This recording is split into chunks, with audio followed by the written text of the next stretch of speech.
All right, there we go. I am 20 minutes late. I just wanted, there was a lightning cloud, or a potential lightning cloud, hanging out unusually close to the mountain. So I just wanted to make sure it would pass and not cause me problems. Safety first. But today we are training strength. As always, we got, or not as always, for fun, since we're not on TikTok today, I got a strength boosting item.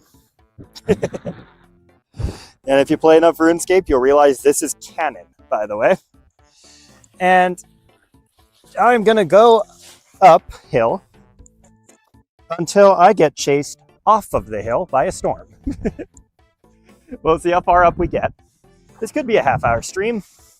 This could be a 1-hour stream. This could be a 2-hour stream. This could be a stream where I get zapped. The world will never know. But the only thing we can do at this point is to start training our stats. Luckily for you guys, I also have a little treat for you. If you come into my inventory, hang on, let me go put everything away. I have a pebble. I have a key. I have an urn. And I have a couple of nuts. A couple of balls. The astute, the educated, the people who know culture will know exactly what's about to happen. It'll be a dopamine overload. We're going to need a games necklace. Going to need a skills necklace, I think is a... No, a fishing trawler. No, I don't have fishing trawler stats. Okay, I'm going to put that away. I'm going to need you. I think that is all the best teleports. I don't have a ton of prayer levels, but that's okay. Okay, so let's get over to the fishing guild. Now you might be wondering why we're going on this little journey. That's because we're about to go from level 1 attack, level 1 strength, to more than level 1 attack and level 1 strength. I actually have no idea how far it's going to get me. It's definitely going to get me into the 30s, which means we skip from essentially iron weapons all the way to adamant. I think it even gets you kind of... No, it gets you close to rune if you do Vampire Slayer too. Damn, I should have done Vampire Slayer. Huh. Because I could have prepped that quest as well. I basically tried to prep as many quests as I could that all give this XP.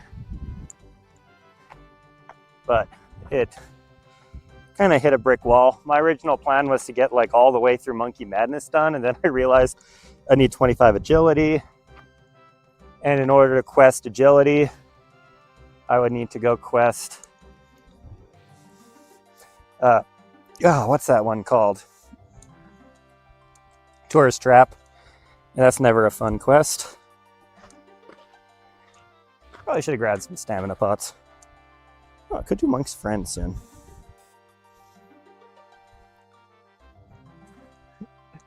All this planning, and it's still scuffed, by the way.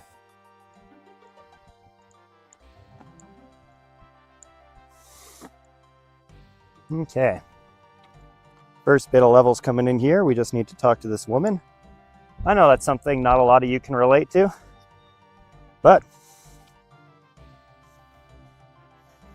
Oh my god, hurry up. Boom. We have gone from 1 to 29 attack. Oh my god. We're going to get a lot higher than I realized. Yeah, we might actually get pretty close to... what's it called? 40 attack. Which would be nice. Okay. So we just skipped a truckload of levels. But that's not all, because if we come over here...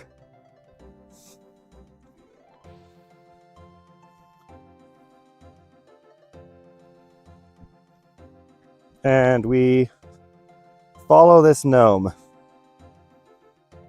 Where are you?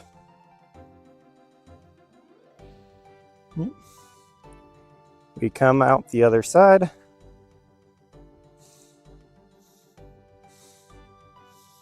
And we talk to the king holding what I can only imagine is his literal nutsack. Come here, bitch.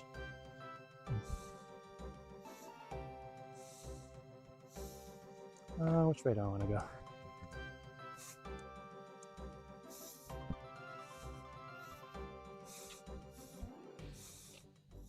I'm going to get to watch a little ceremony where they say "Sue tuna."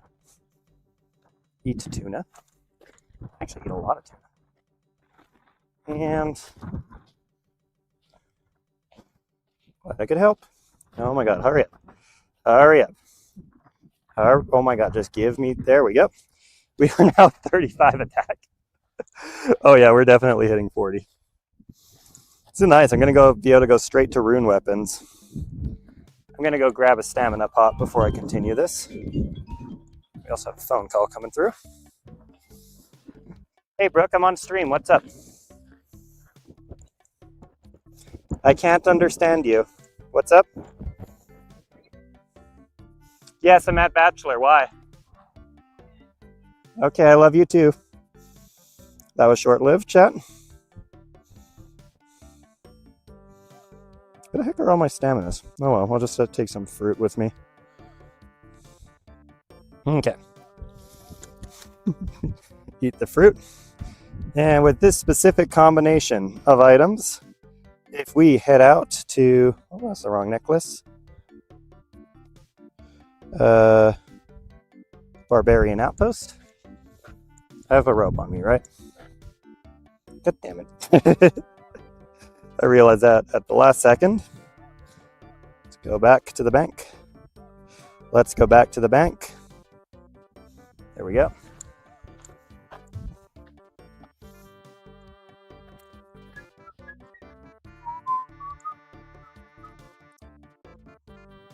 And we grab a rope this time. Like somebody who has played this game for over a decade. You would be surprised how bad you can be at this game while still being reasonably good at it. And then, so I'm just making sure everything's stable as we go through these trees. I did, by the way, figure out a way I can cut down the Starlink antenna overheating problem that's been plaguing these streams. I don't think I ever talked about it on stream, but I am pushing too much data through.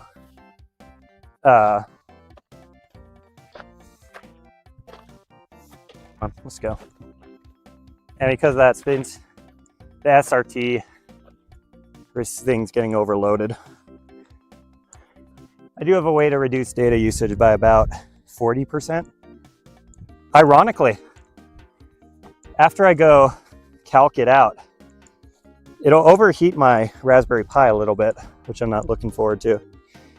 But it should reduce the data usage down to a lower limit or a lower amount than just using the GoPro footage, which is kind of cool. Oh, nice. Yeah, and everything's stable and nice. Perfect. All right. I gotta be a little careful when I do this part, since I will obviously not have, you know, a keyboard and mouse, or as you guys can see, fine motor control. I need to board the raft. Then I need to use the rope.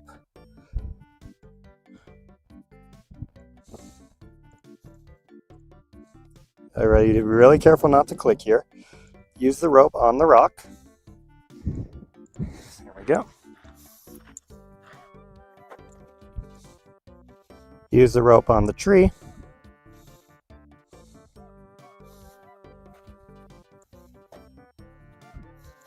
Okay, and now since we have the amulet, we can go into this door. What the hell? I have the amulet. Right? God damn it, that's a gnome amulet. I'm stupid sometimes.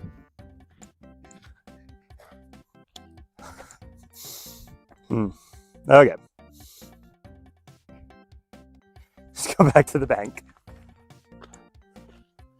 I think this means I have to repeat one of the steps, which is going to be frustrating.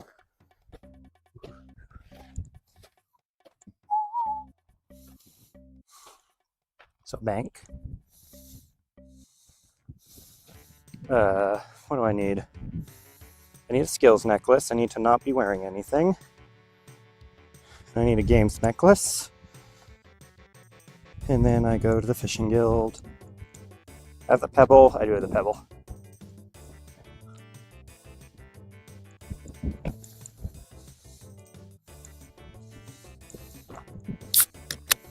While we're at it, let's make my balance even worse.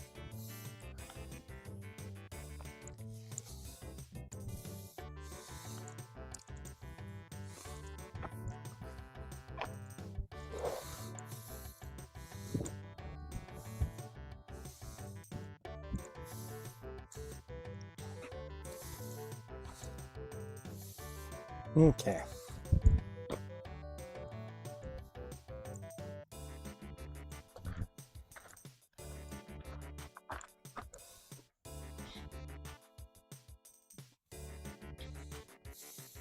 Okay, I have the urn. Can't remember. I think the amulet's this way. In this chest. There we go.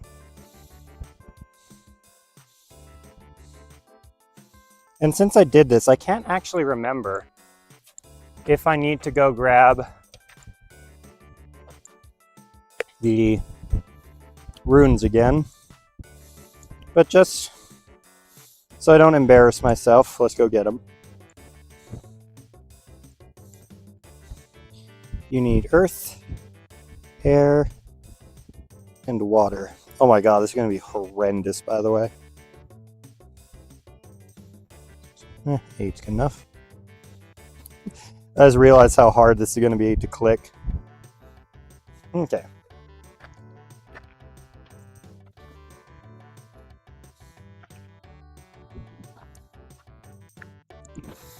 In fact, I might even just go stop at that tree up ahead to do this part.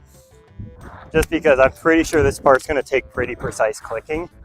And my big pointy fingers aren't the best at precisely clicking.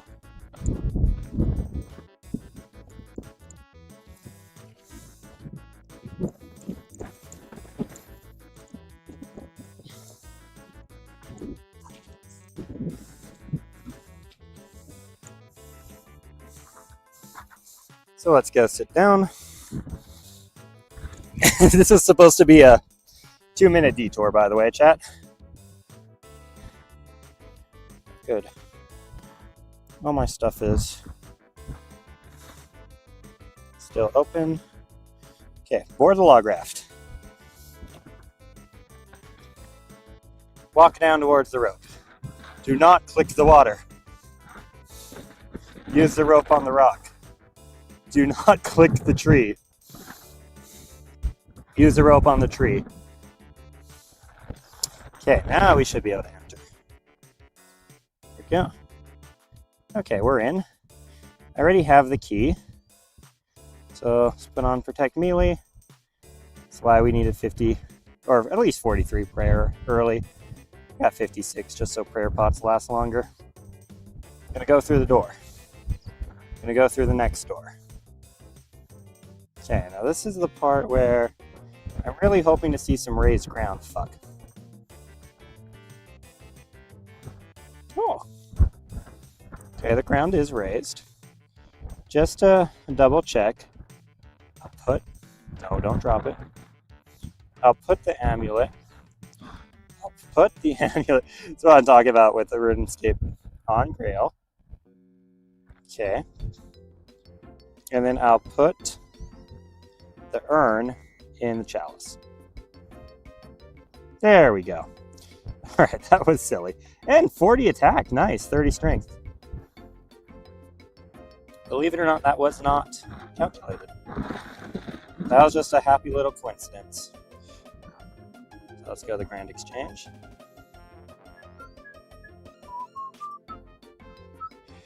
And real gamers know that the Brine Saber is better DPS than the Rune. Okay, so what do we have? We're going to need a combat bracelet, glory, ring of wealth. Here's my combat bracelet. She has strength amulets. definitely better at my level. Where the heck's my combat bracelet? There it is. Okay. Can I afford a kilt? Surely I can, right? Kind of expensive. Brine Saber. It's the best 40 attack weapon. Come on. Let me just make sure I can wear this. Yeah. Okay. Let me bank, buddy. Let me bank, buddy. Okay, exchange. Port. Let's go brine it up again. And a lot. Okay, I need a strength, Amy.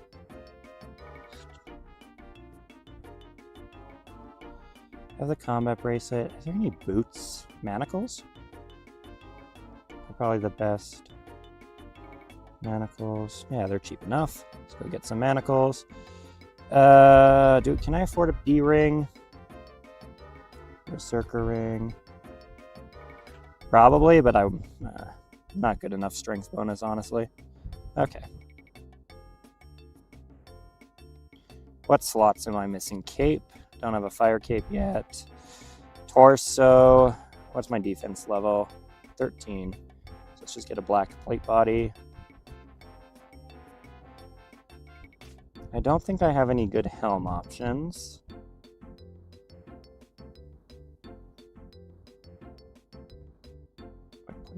Ooh, I can get the gold. The gold's drippy. And then... Oh my god, give me my black plate body gold.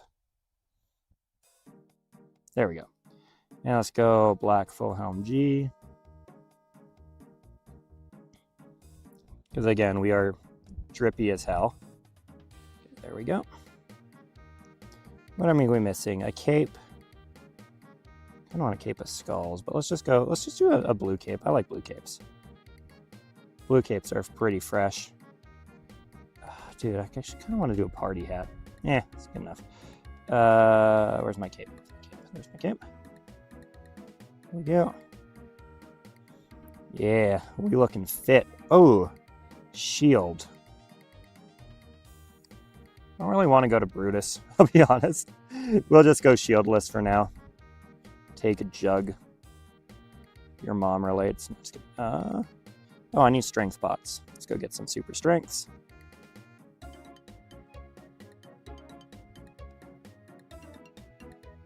Let's just buy 30 of them. That should be more than enough for now. Okay, and this should last us a long time. Okay, so I'm just gonna need, bring this much. And then let's bring a bunch of Karambwans just for safety. I don't think we're gonna need them because we have armor this time. Let's grab a skills necklace. Let's go train some stats.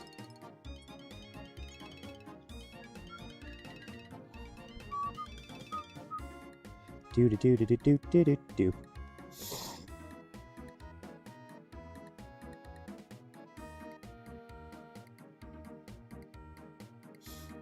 And I don't know what the rules of the challenge are, but just for now, since so on ranged, you can train defense while training ranged.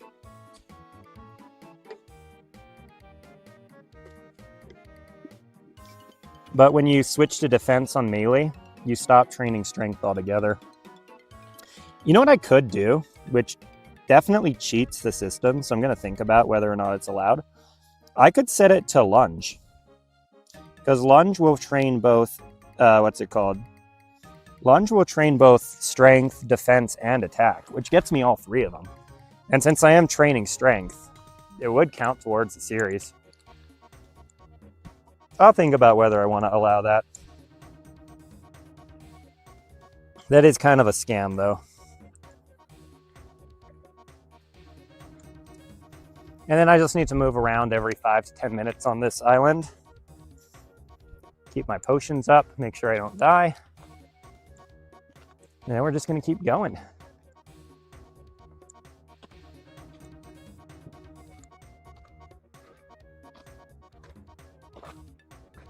And then we can actually start moving uphill.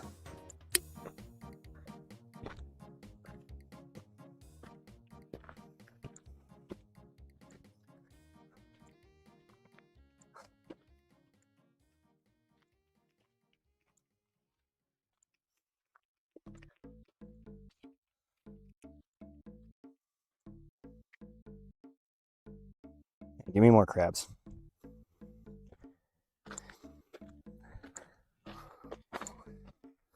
Ooh. Cool little fungus growing on that root, by the way.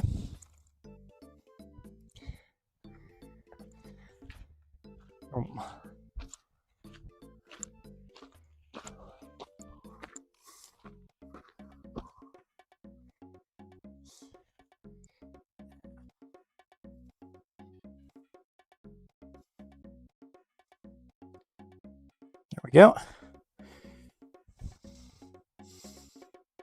Training some agility. I'm training strength. I thought about whether hiking like this should be agility or strength.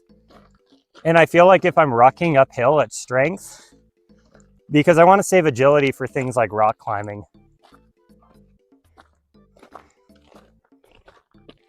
The thing is, I could see like rock climbing being either strength or agility.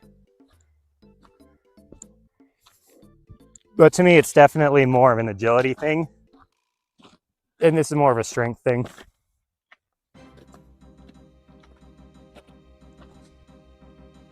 By the way, you missed the dopamine rush of me. I saved a bunch of quest completions and then just dumped them all at once. And now we got 40 attack without having to train it.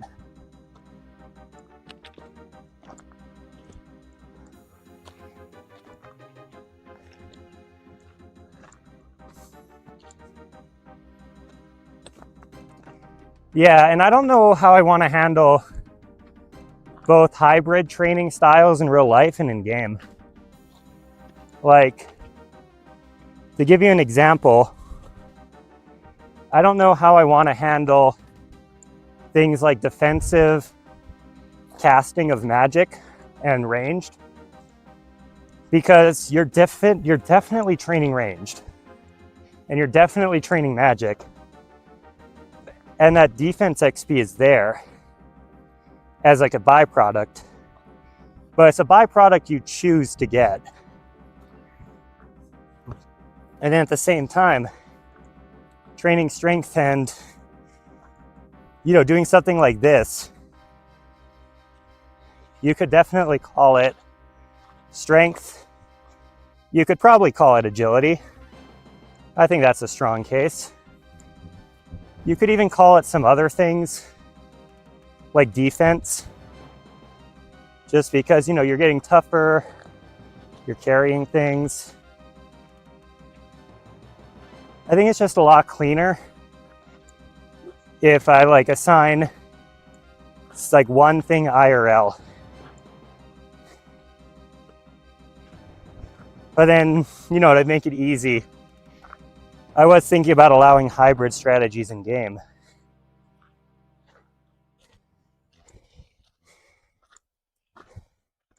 By the way, I think that's the first time in the account's history that I defeated both sand crabs before the next one spawned. That's true, it is also HP. Because if you remember RuneScape 3, it's Constitution, not HP.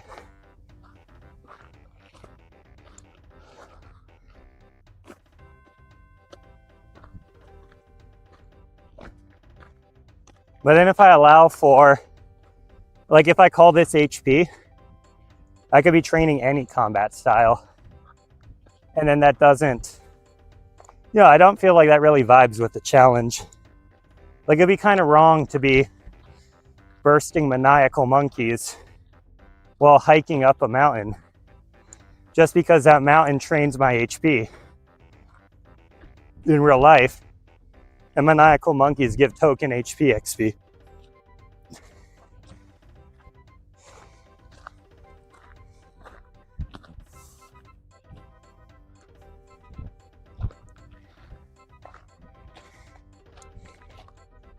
I am taking a lot more damage than I thought I would. Probably need to swap out some of this food, or some of these potions, for food.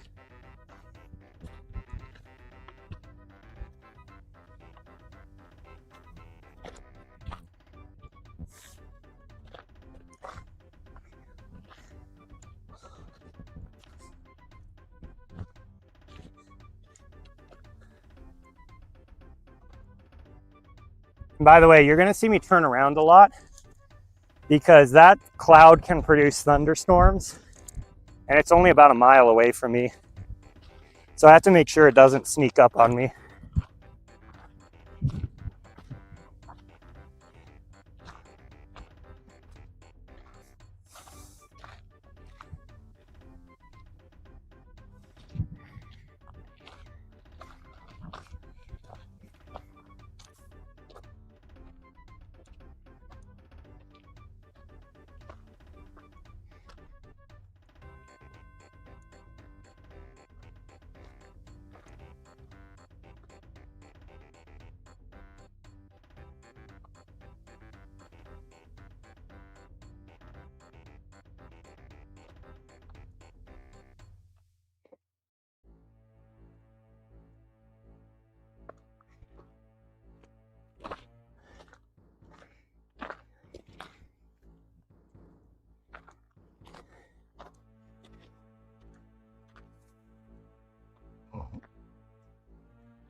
Oh my goodness.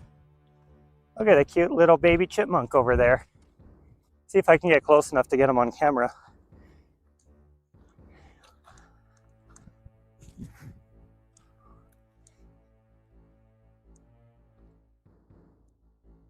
Oh, there he goes. I hope you guys could see him. I have a wide lens on right now so that the little jitters from my walking don't cause it to sway too much.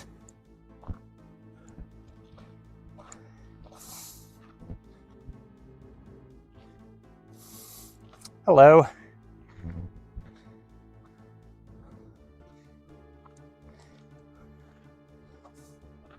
By the way, if anyone's here from my TikTok stream, my port monitor doesn't work right now. So please tell me if any of the video feeds go down. I'm not going to get the audio cue.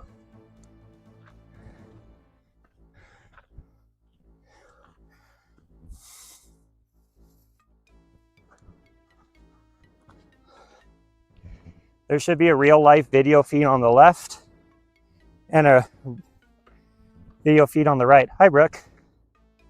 Hey, Brooke, how's the audio balance? Like, is it loud enough?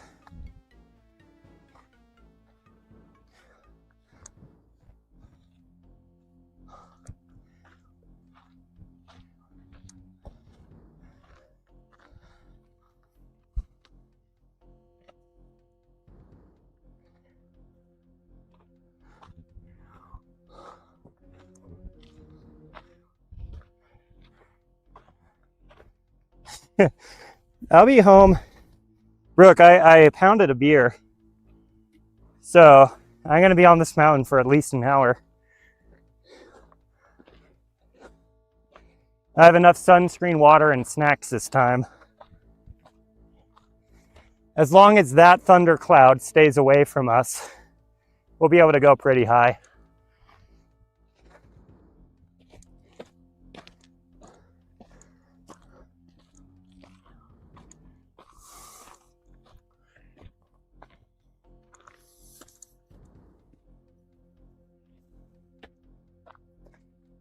Thanks, Brooke. Brooke, can you please tell me if the audio quality is good? I have a lot more control over it on TikTok than I do on, on YouTube than I do on TikTok. Wait, why did my character run away? Coward. Oh, let's got some crabs over here. Oh, huh. Perfect timing. Ran out of aggro.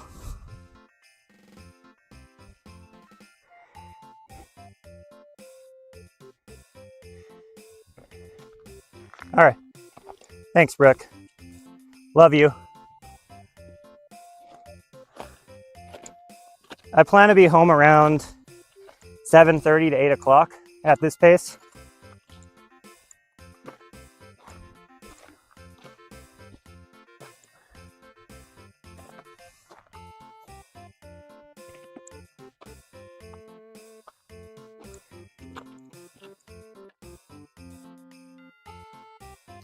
You know where I've never taken chat before?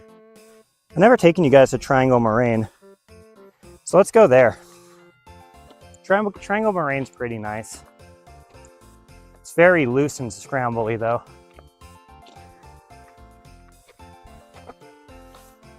Thanks, Brooke.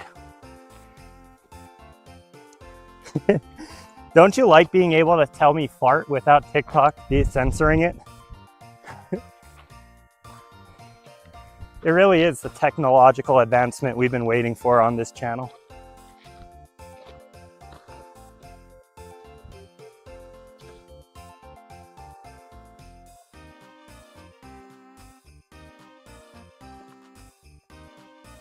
Hey Remy, how's it going?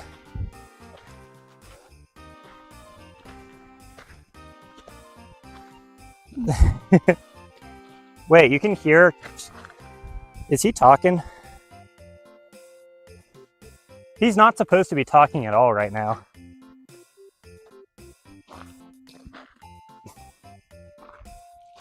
Brooke, are you able to hear the text-to-speech? Because he's really not supposed to be doing that again.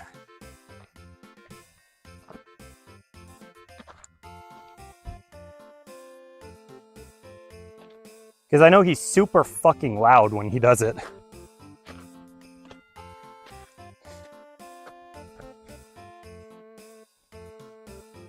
Hang on.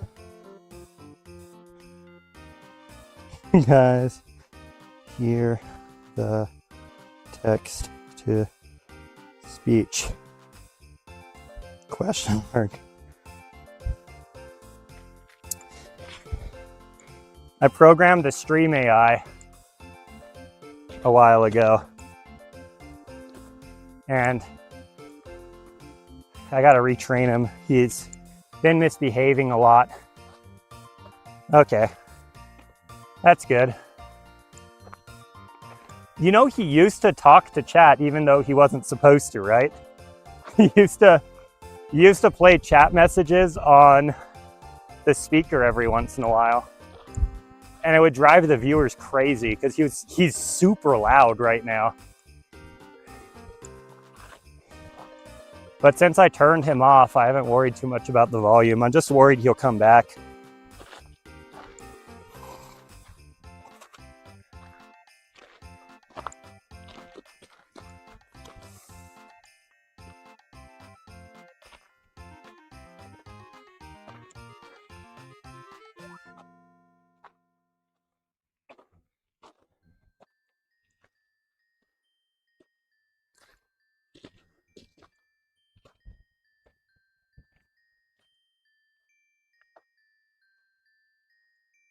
So, hang on, chat. That hill over there is Triangle Moraine. It's a kind of frustrating hill to climb. But, yeah, chat, it's getting closer. The storm cloud's approaching. It's supposed to, around 6 p.m., start burning off all the clouds. So I'm kind of hoping he just never comes around here.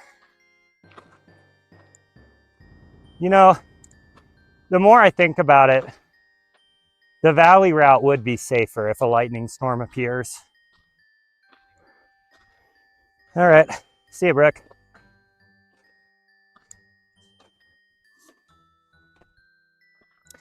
The valley route would be safer if lightning appears. So, chat, convince me one way or another. Am I going on the exposed ridge because it's cool? Or should I hang around the valley where it's less likely I get zapped if a lightning storm appears? Because the fork in the road's coming up.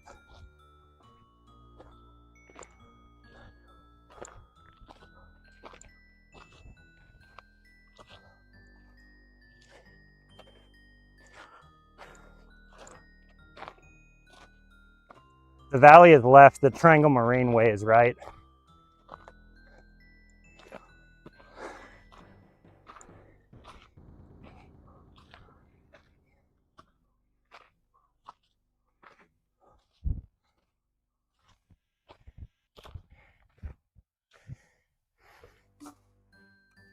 What's our level at now? 34, nice.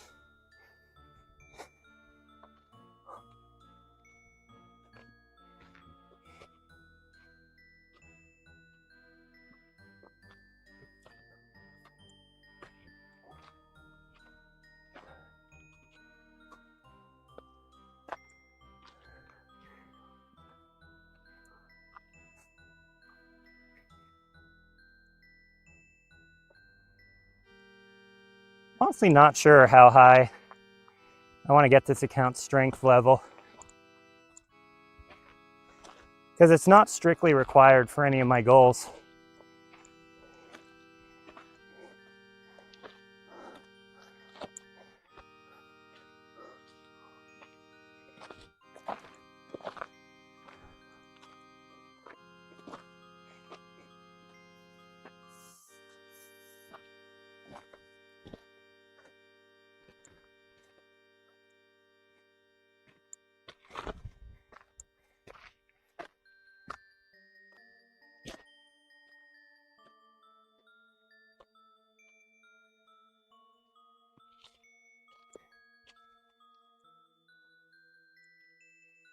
You know, before I met Brooke, when I was in much better shape, I used to literally jog up this mountain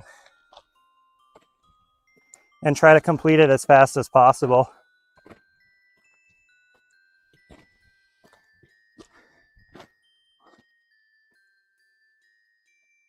It's 2,800 vertical feet from the parking lot I started at. And I used to be able to do it in about an hour.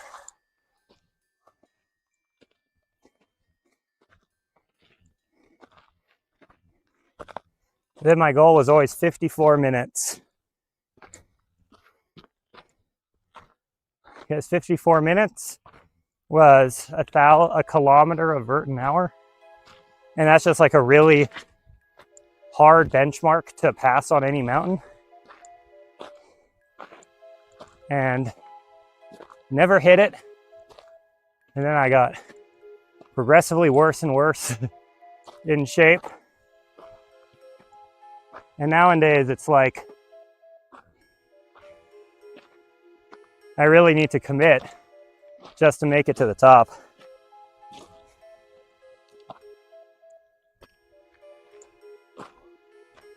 But at this pace, we should make it to the top in about an hour and a half from now.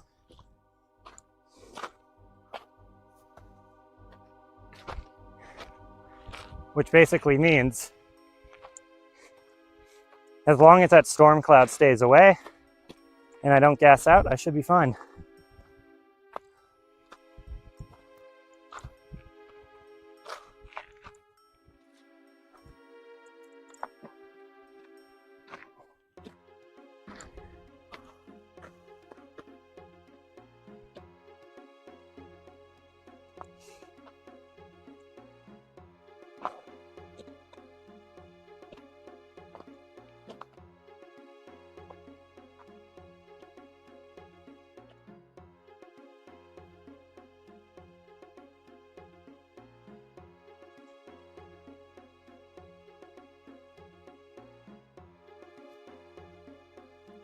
I'm gonna go monitor my stream health real quick in the shade.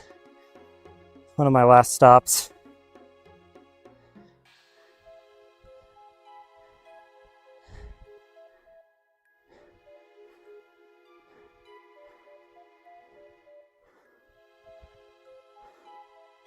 Okay. Anyway, let's keep moving. Whew.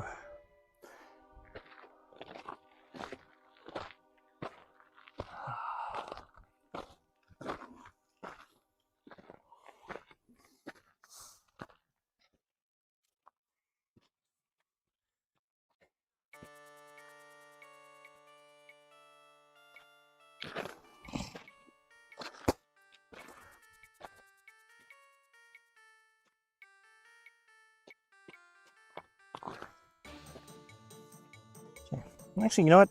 This is a good spot to do. It's a good spot just to kind of sit down, reset my aggro because that just expired. Stretch out my calves a little bit.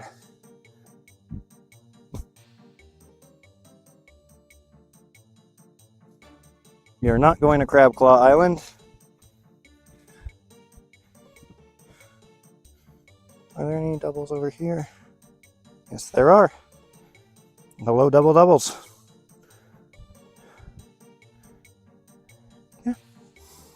Drink some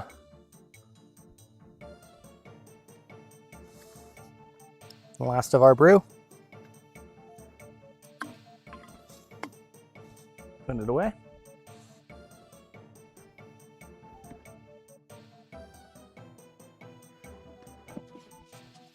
Then we'll be able to keep moving. Keep on, keeping on.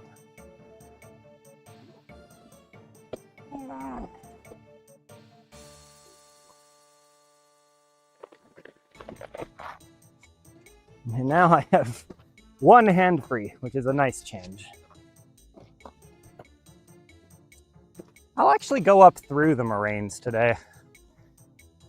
Instead of up on the triangle moraine, I'm gonna go down by triangle moraine. Just for a little bit of sanity. You know, I one time found an unexploded, you know the avalanche bombs that they toss to trigger avalanches? I found one that didn't blow up in there. There's always a lot of fun stuff in the drainage. That's just kind of like interesting.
The cute butterfly.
Oh, hello.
Whew.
Okay, so we have to make a choice.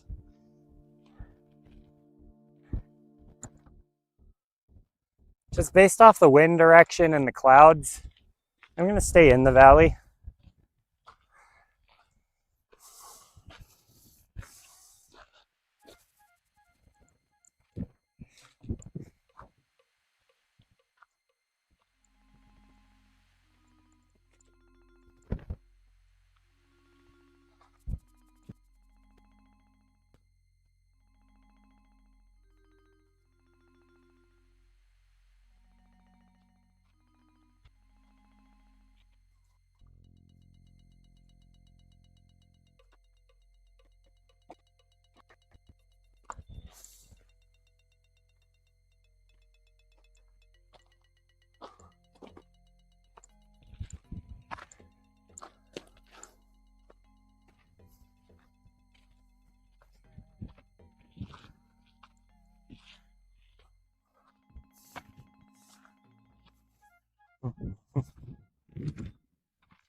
Mm-hmm. All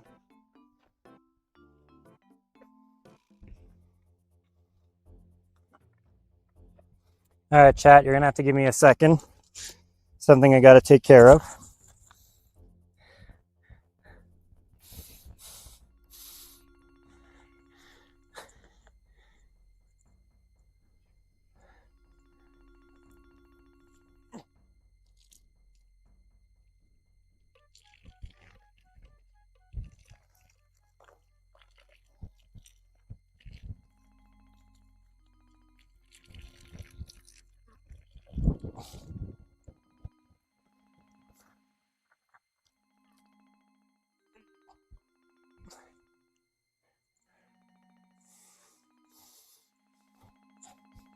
Okay. All right.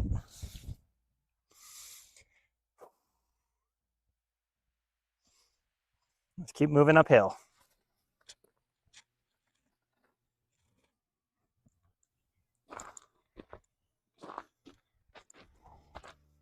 That cloud's looking kind of sketchy, chat.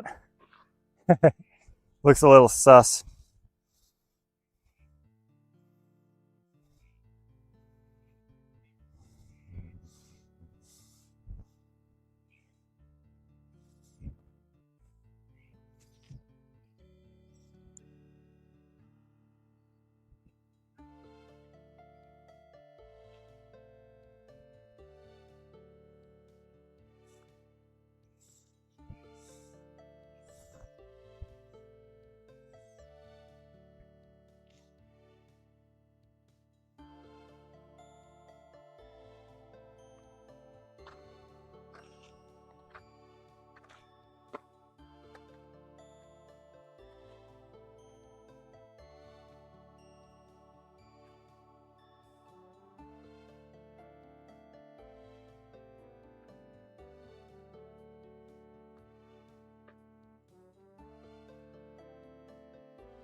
Nice view of the sisters over here. Hang on. This actually could be a good thumbnail pick.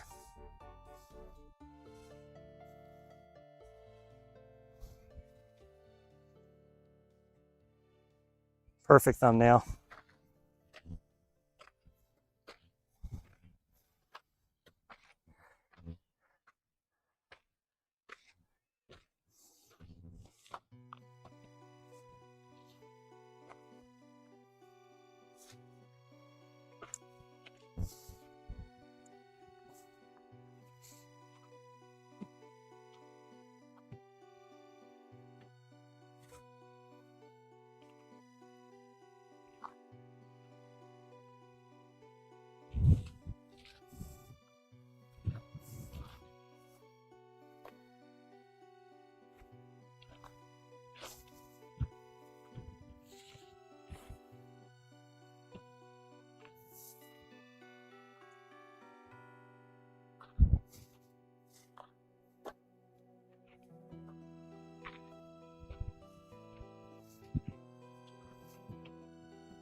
What the hell was that message?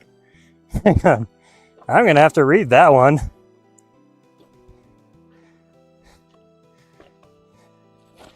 The hell are you on about, dude?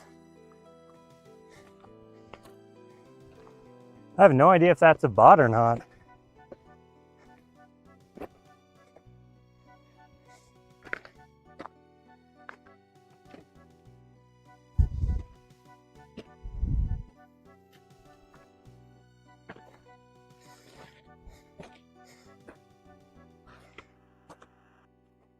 I have no idea if you're...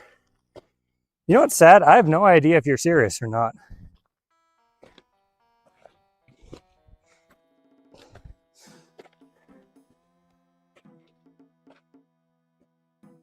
Like, I have no idea if this is bait.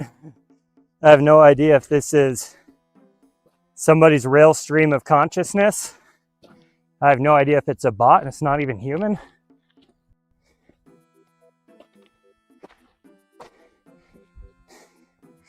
But one way or another, bro, thanks for the engagement, I guess.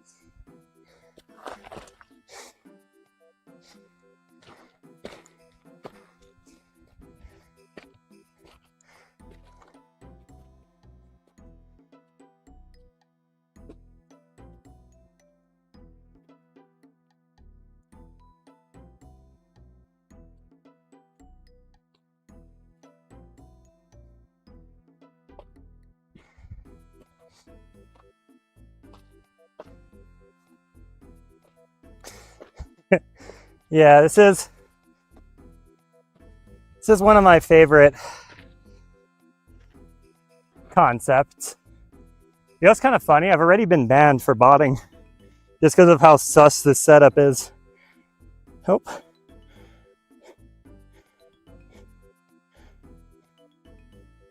There we go.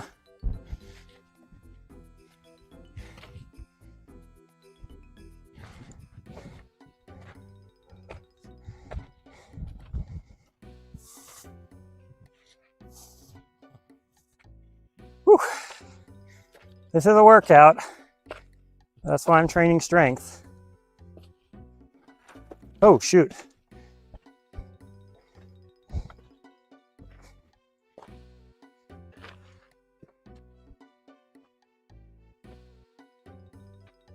I don't want you, Mr. Quizmaster. Go away.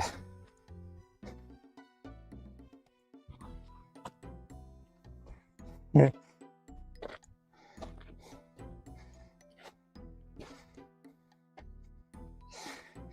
Gabriel, I think that's a bot you're arguing with.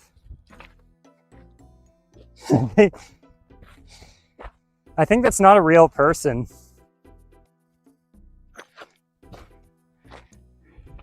And I think it's typing like that to bypass the spam filter. Yeah, we actually got 12 agility. No fishing yet, which is ironic because my main channel is focused around fishing. But I don't want to get 10 agility, or sorry, 10 fishing catching shrimps, 10 XP at a time. So I need to get 30 fire making first. But the problem with that is Central Oregon has really strict burn regulations. So I can't just start a campfire and expect to stay out of jail.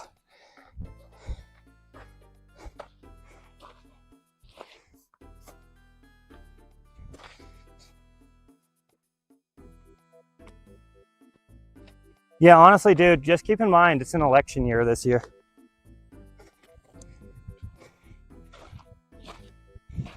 Well, I'm actually playing the game.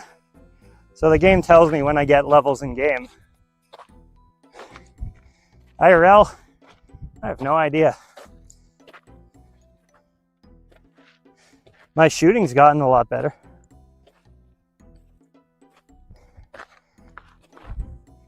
Nah, dude, my IRL agility level's pretty fucking high. I used to do parkour when I was a kid. I used to do gymnastics. Dude, you put me on a diving board, I can still do double flips.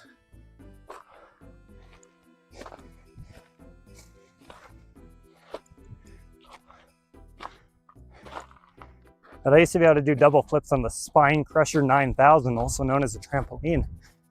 Whew. But that was 10 years ago when I was in better shape. So I think I'm gonna have to take a little break here.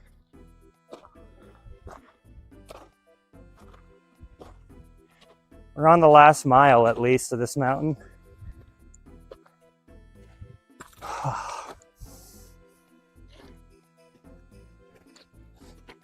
Thanks, bud. Yeah, I try to do IRL content that's different. So the next series, if you feel like here's how my brain works, I'm already thinking about the next series. I'm gonna do a thing where I'm gonna play Minecraft in peaceful mode, but I can only move in the game by moving in real life, and it's gonna be 1-to-1. So finding the fucking ender portal is gonna involve me literally just like wandering around the wilderness. You know what's funny about that? The main reason I'm doing this challenge instead of a different one I had planned is because my girlfriend was saying I was getting out of shape. So I needed something that would get me doing a bunch of IRL exercise. Whew. and eating straight sugar at high altitude, which is so good for your kidneys. But gotta do what you gotta do.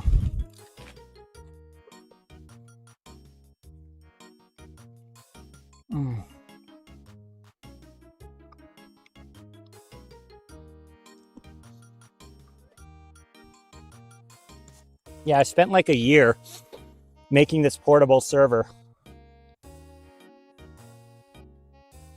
so I can like HD live stream anywhere in the world off a satellite connection.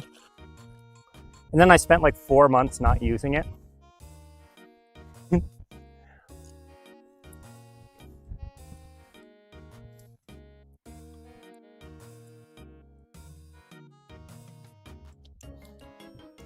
Yeah, Skittles are the goat.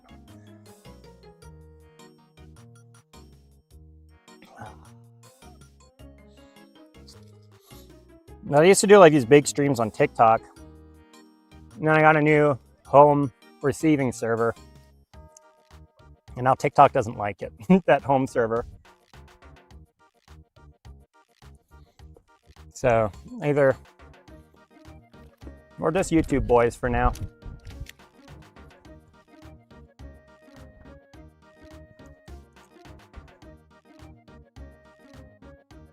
No, you're halfway. 92 is halfway. You got this, bro. Just AFK Redwoods. Like anytime you do cooking or like IRL chores.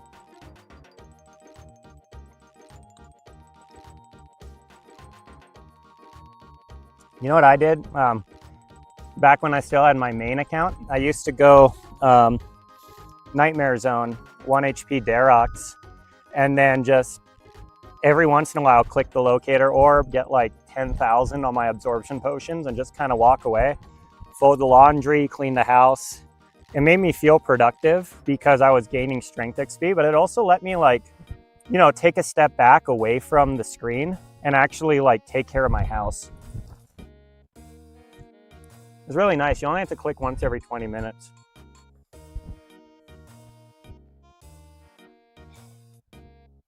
Also range, just go get red shins. Take care of it in the afternoon.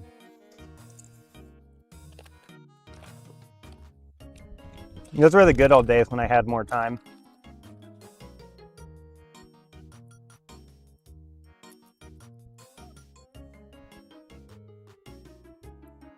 Yeah, actually, that's a good point. I really should go to Gemstone Crab.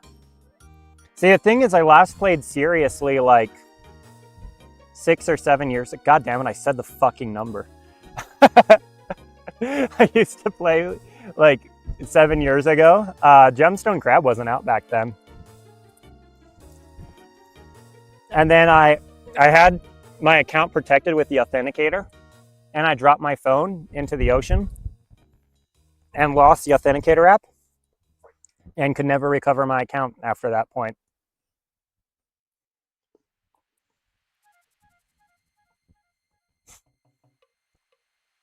You know what's pretty fun?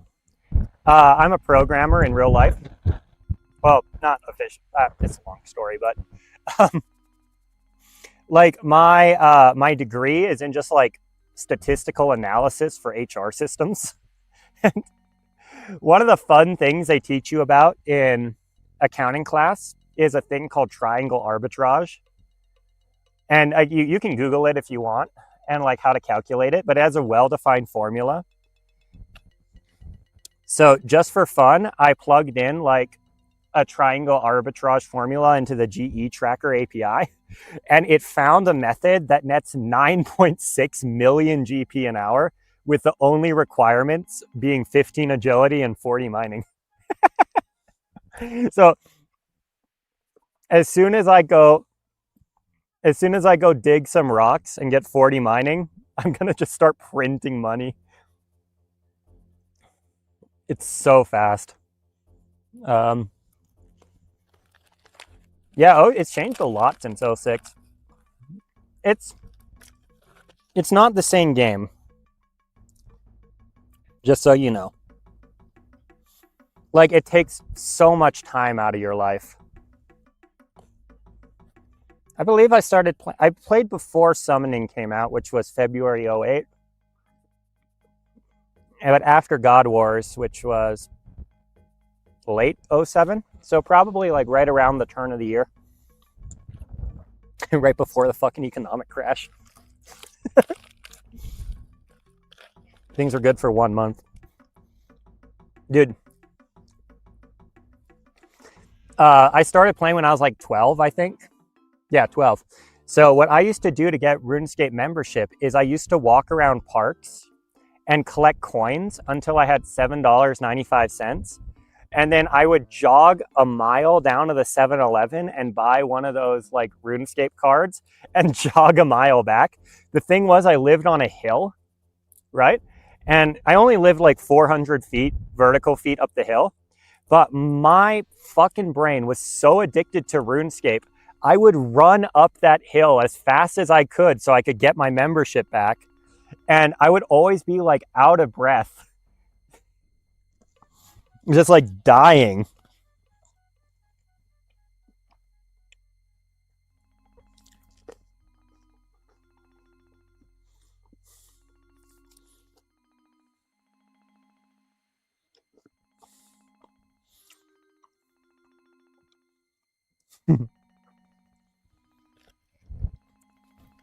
Yeah, Andrew. So just so you know about RuneScape, the way you train fishing is you first have to get 30 fire making.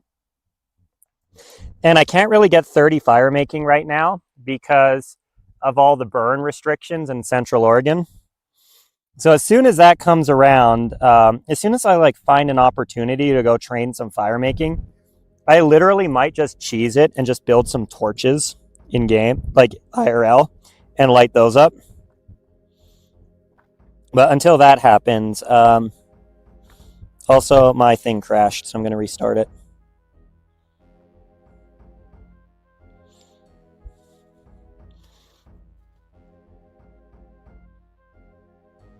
Yeah, there we go.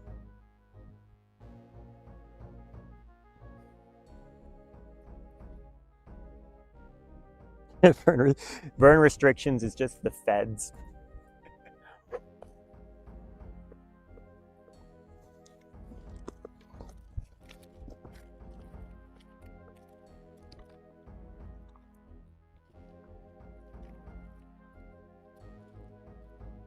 Yeah, dude, this game is like, it's so much different when you're an adult and you know how to code. Like, you know how to do things efficiently.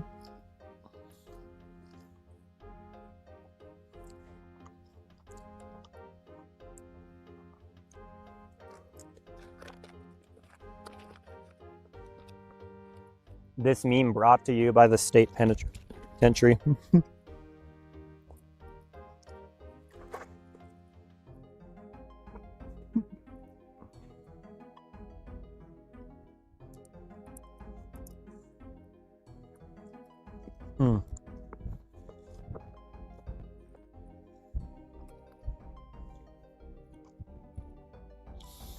Oh, by the way, Andrew, I saw the funniest way to fish recently.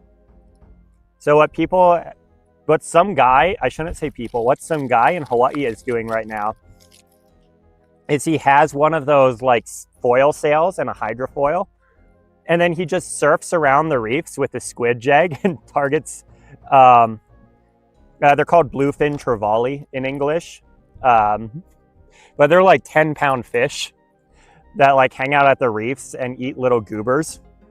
And so he just like goes around the place circling the reefs, and then anytime he gets a bite, he just has like literally 400-pound line and he just like manhandles the fish in. It looks so fun. Dude, I want to fish albacore that way so bad, but it also looks so dangerous. Like in Hawaii, it's probably super safe, but in like the freezing Oregon water with our crazy ass riptides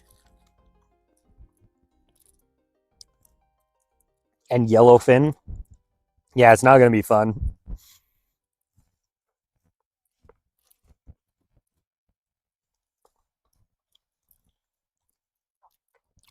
That said, could you imagine rocking up to the, what's it called, like the Yakina Harbor on one of those foils with like a yellow fin just in your backpack and being like, yeah, your boats are cringe.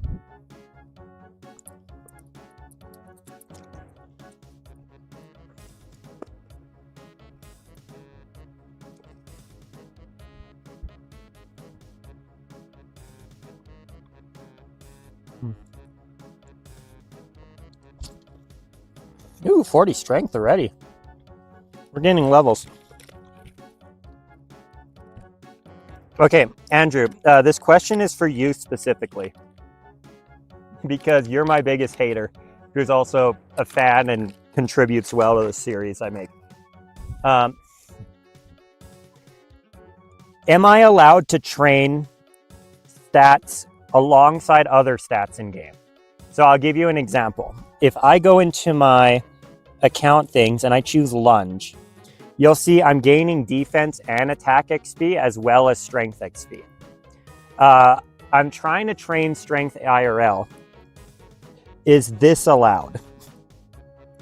So like, is it allowed to do hybrid methods in game when I'm only doing one of those methods in real life?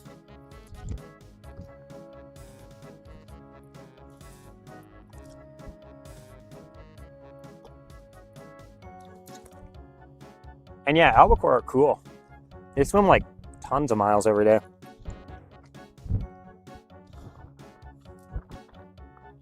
Rushy, I demonstrated too long and got defense level.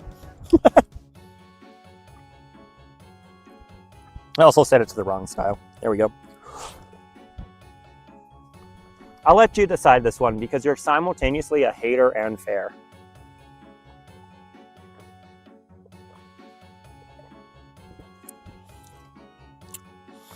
No, so what I'm saying is I can train purely strength with this method, or I can train all three combat styles at the same time. So just strength or all styles. Am I allowed to use the all styles because I'm gaining strength XP in the game while also gaining it in real life? Or do I have to stick with the only strength XP method because I'm only training strength in real life?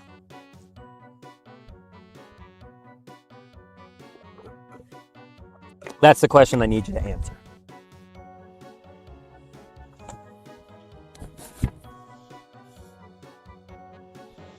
And then we're going to keep going uphill. Actually, do I want to keep going uphill?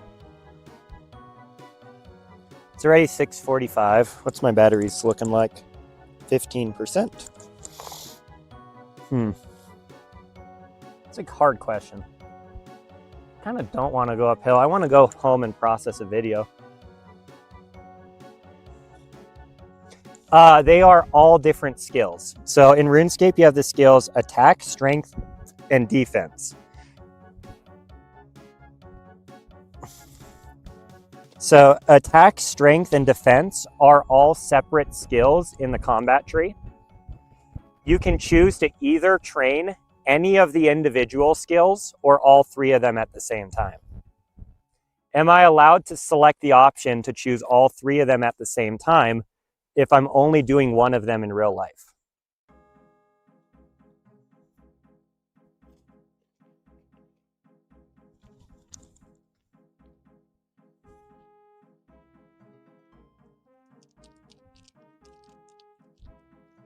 Also, I'm making up my mind. We're going to Triangle Moraine instead of the summit, because that way I can get down quicker. That's my big concern. And you'll still get a cool view. Just won't be the summit. I'll be back here at another day. I like this mountain. It's a good exercise mountain.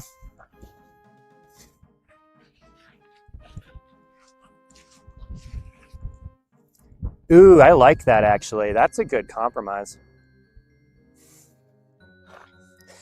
Like in terms of the challenge, that's a good compromise, but I'm also thinking in terms of mapping that to the game lore, that doesn't make sense because I would be reducing the amount of strength XP I get while increasing the intensity in real life.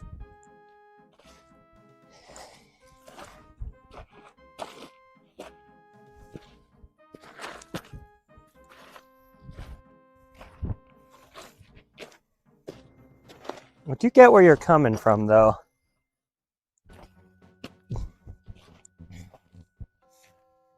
The thing is, for this example, I don't really think I need any more than 40 attack. And there's ways to train my defense up.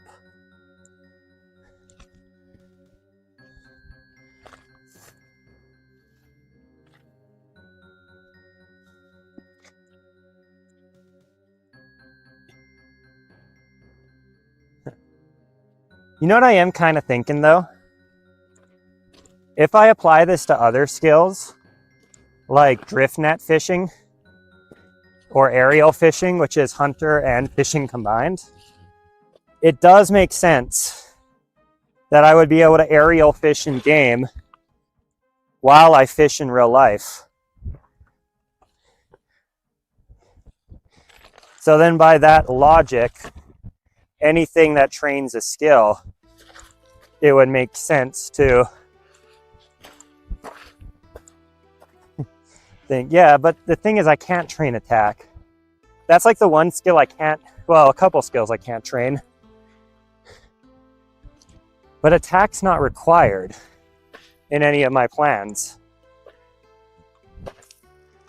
Whew.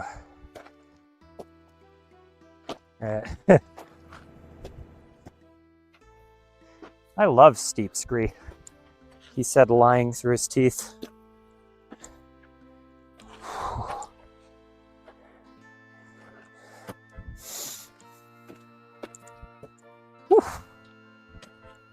I can? All right. My largest hater says I can, therefore I can.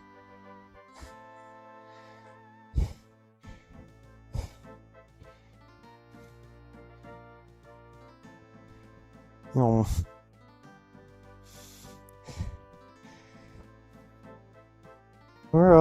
There's a double spot.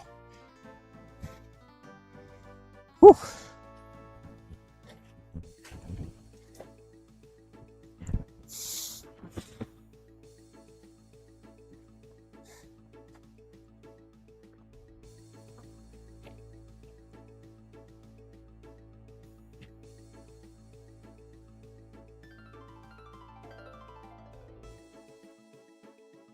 Anything that gets... The problem is fire making, dude. I'm telling you, fire making is a bottleneck.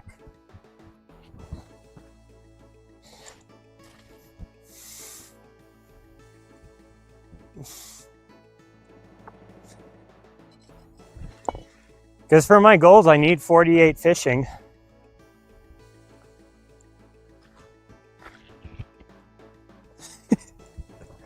It's 3 weeks ago, you hater.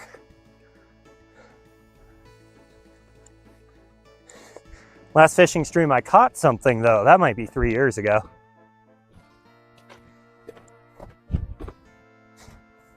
Dude, you know what's funny?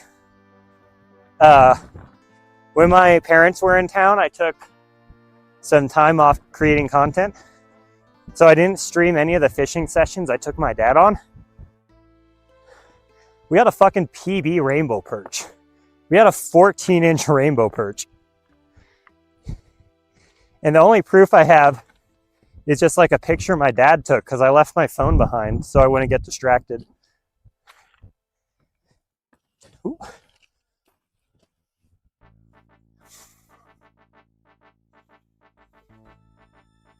See, and all fireworks. Fireworks would be a really funny way to train fire making, actually. Like just going to a fireworks show.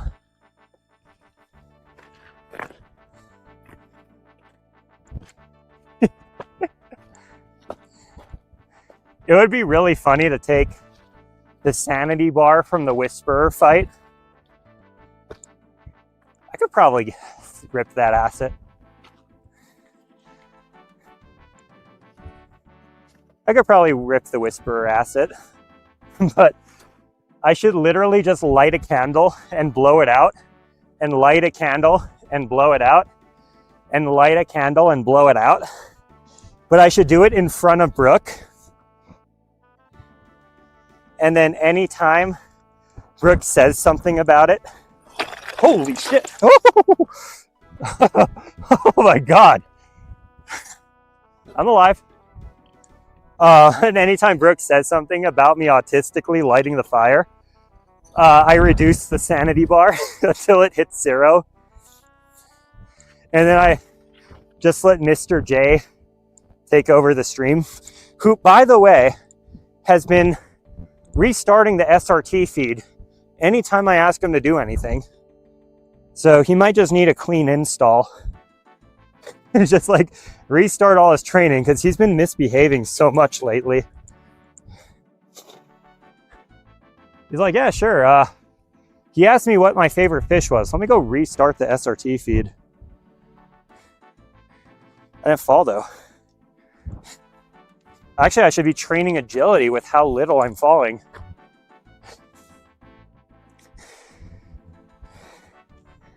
I need to make like a little damage overlay in real life. And anytime I get like mildly hurt on stream, just put like a little 1. He really does need to be put down. He's like totally turned off for this stream.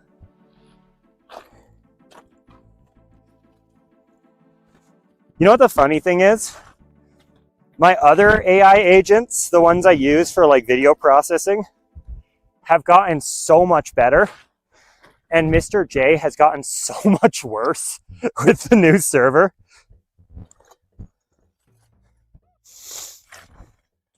Actually, it's 0 XP in game, but goodness. Woo!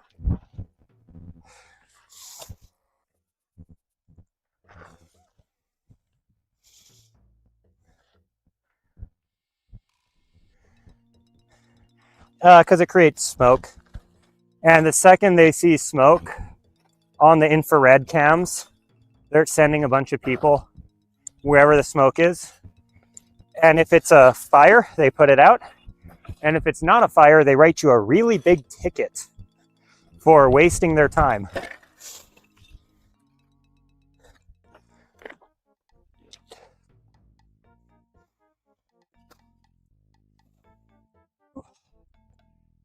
All right, triangle moraine time. It's gonna be fun. I'm calling this in advance. I drop my phone into the rocks and I never get it back. I was planning on, what's it called? I was planning on doing the fire while we were camping on the coast, but then I really just didn't want to interrupt family time. So even though we made plenty of fires, I just didn't do any live streams.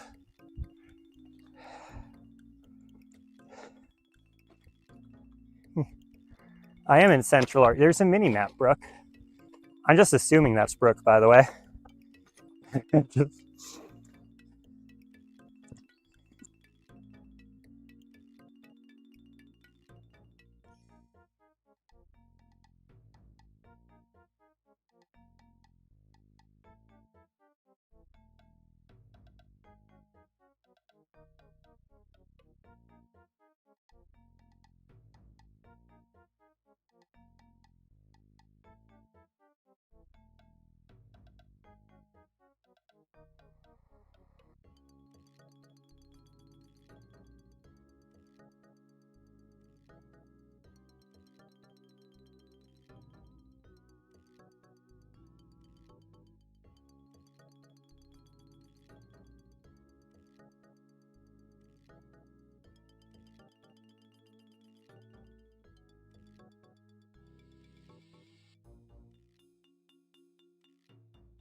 Okay, do we all come back?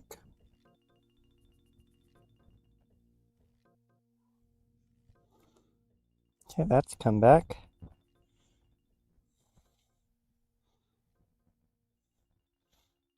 Okay, nice. Everything returned.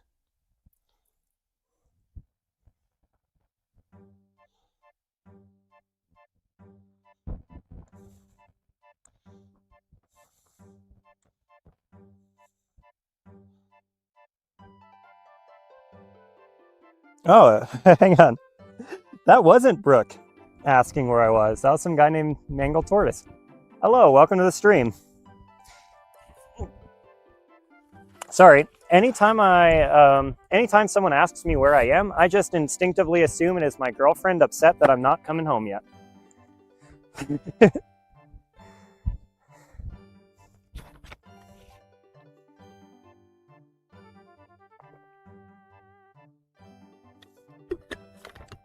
Just getting some exercise on Mount Bachelor, training some strength levels. Almost lost my goddamn water bottle because I wasn't paying attention. I'm just gonna get to the. It's got a pretty cool view at the top. I'm not gonna do a summit push today. I really just don't have time if I have to do a full day of work to do a summit push.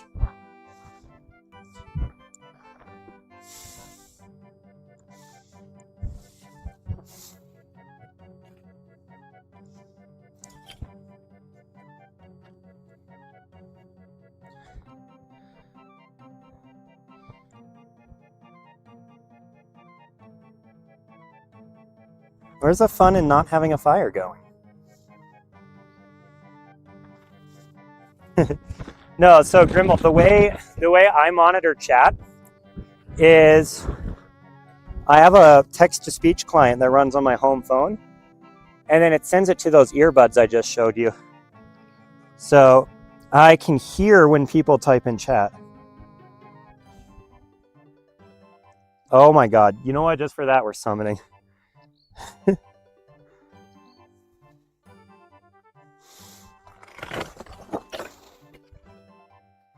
It's just like a little fun exercise hike for me. I'm not taking it seriously. If I was taking it seriously, we'd be on the trail with hiking poles making good time. I'm just kind of hanging around and having fun. Like, we're way off trail at this point.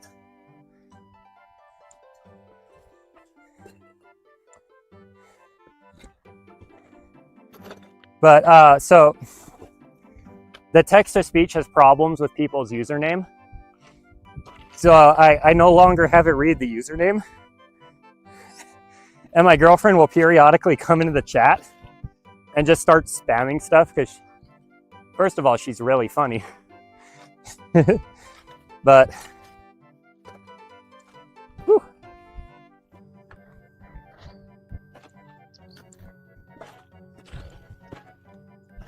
Wee. Oh my goodness.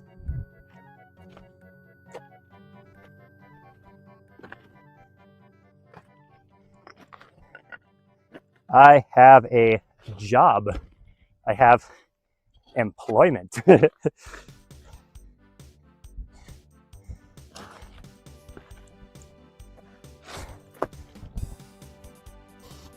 Whew.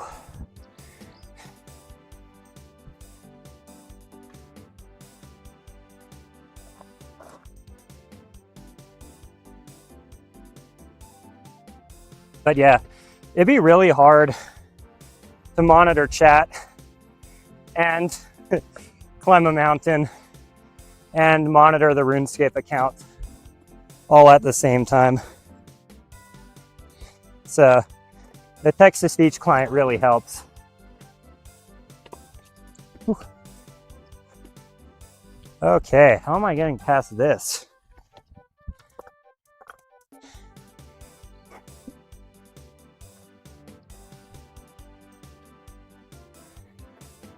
I check your list of side quests. Harass Central Oregon fishing. Check.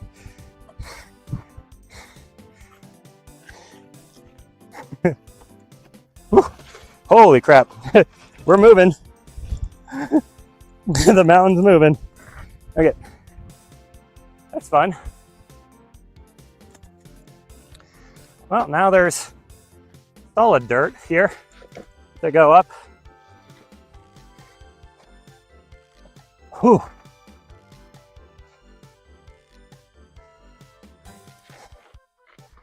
Yep. I could play old school at my job most of the time, but the problem is once I get addicted to that game again, it is so over for me. My social life is cooked. My exercise goals are cooked. My, what's it called? My already horrific work ethic when it comes to editing videos is cooked. Whew.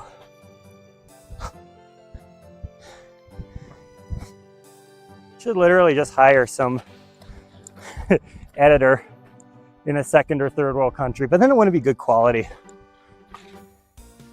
Like,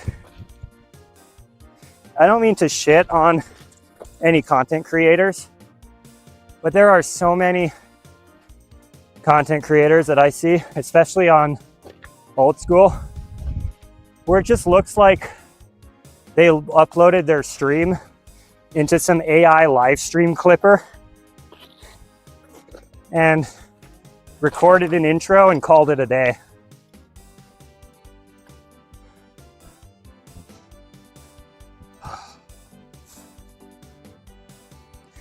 I want to make something spicy. Jesus Christ, the rocks.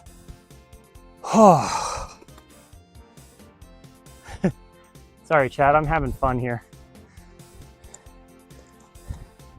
And no, I don't set hard boundaries. I work better with soft boundaries. All right, we're getting higher up. Whew.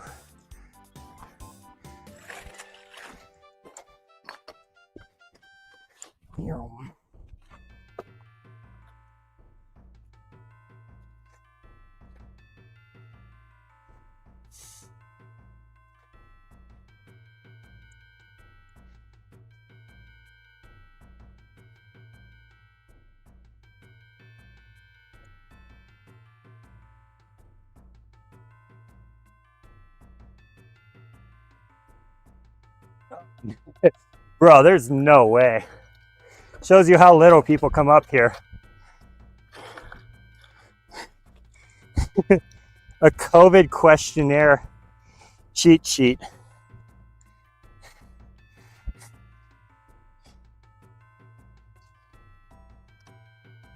That's like 5 years at least. Bro, I have more hood summits than you.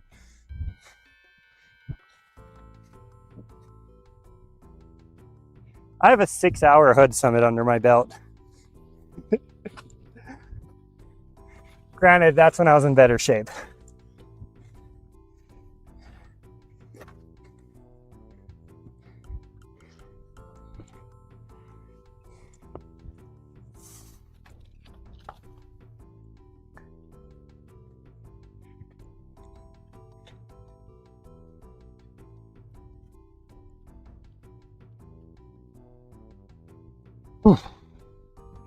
Higher and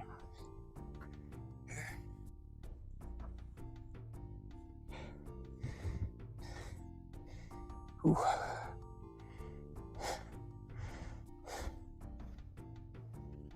Whitney's cringe, bro.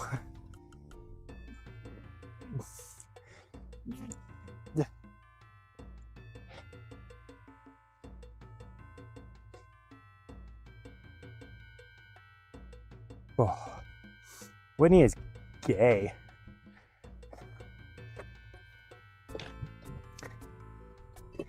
I like to tell chat I'm between 25 and 35 and the specifics don't matter.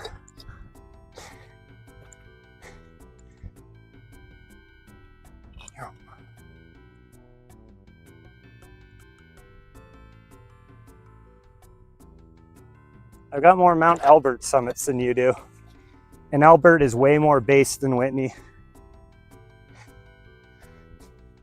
I also, for the record, did the Albert Summit pinnacle through the bowl instead of taking the trail. I am not jealous at all. LOL, have fun climbing or getting a permit to go hike in your public lands. California cringe boy. Dude, Whitney's so cringe. You gotta buy a permit like 6 months in advance. And then just hope that the weather is good.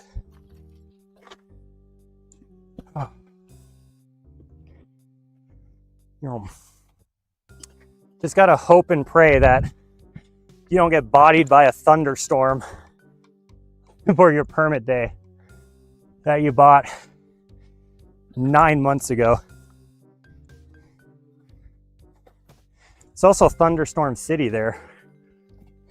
That's why Albert's so much better. You do it in one day, practically the same elevation, no permit fee. You just camp at the base and send it. Whew.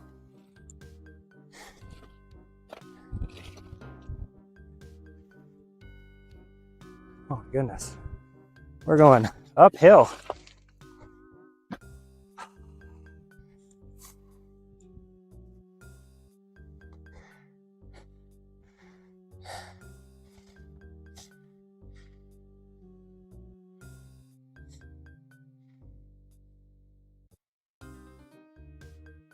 Gotta wait 12 years to go on the river.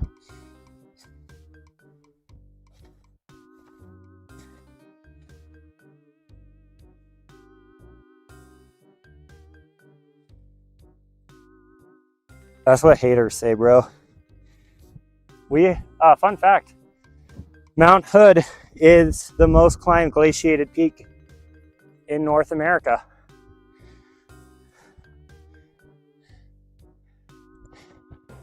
It even beats South Sister over there, which is, if I had to guess, number 2.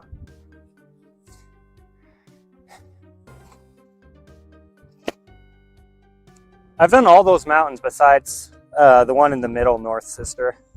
North Sister's scary as hell. North Sister is one of the highest death to summit ratios in all of Oregon.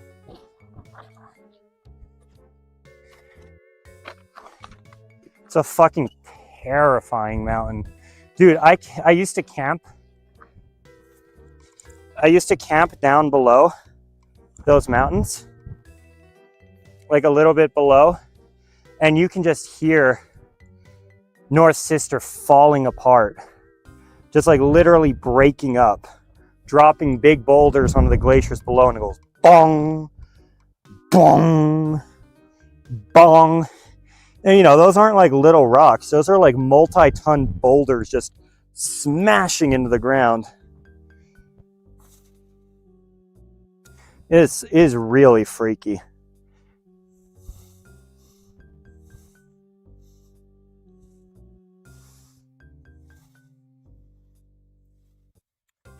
But it is a mountain for sure.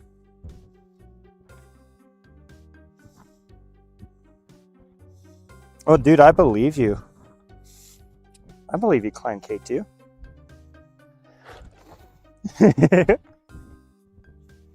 Everybody, Andrew's climbed K2. We got to throw some respect on his name.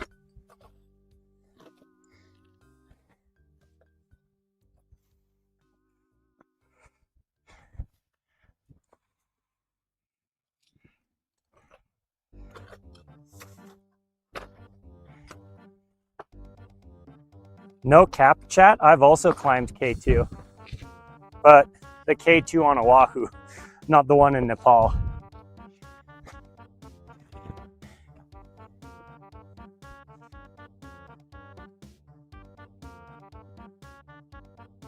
Dude, I really want to go back to Hawaii now that I'm like a pretty advanced rock climber, and just go do all like the poly notches and shit that I was too scared to do as a kid.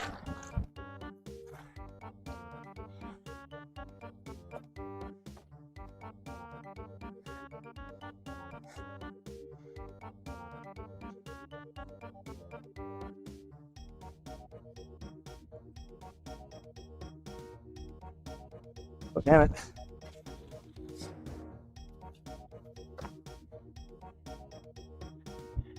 The most annoying part about K2 on Oahu is just waiting for a weather window, because there's only about 10 days per year where it's climbable.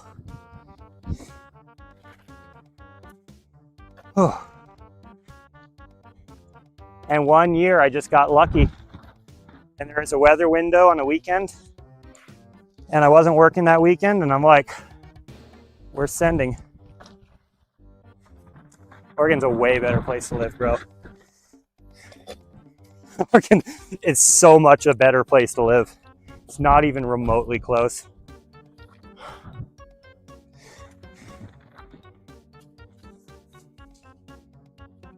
Oh my goodness, that's a big moving rock.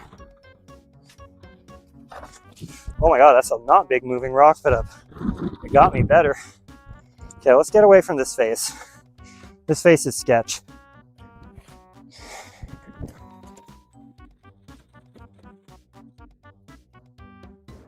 Whew.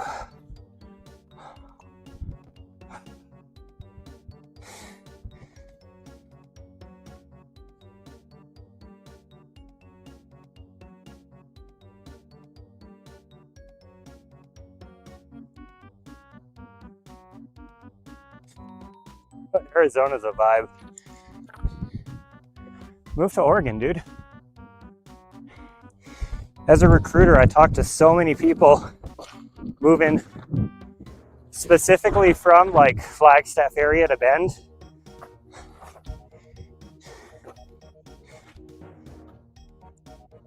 If you can survive in Flagstaff, you'll love Bend.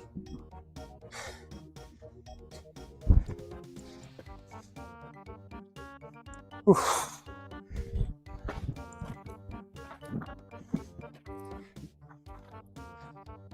What the fuck, dude?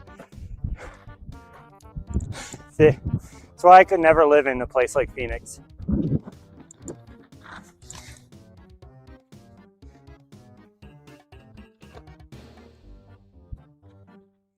The worst thing I've ever felt was being in the Great Basin Desert in Southeast Oregon.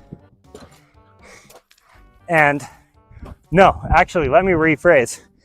The second worst thing I've ever felt was being in the Great Basin Desert and it hitting 108, like 15 or so.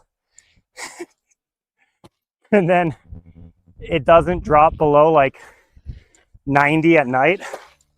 So your dumbass is just sweating in the desert. The worst.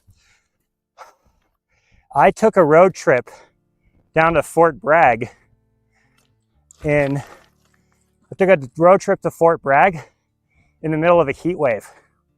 It was 105 at night.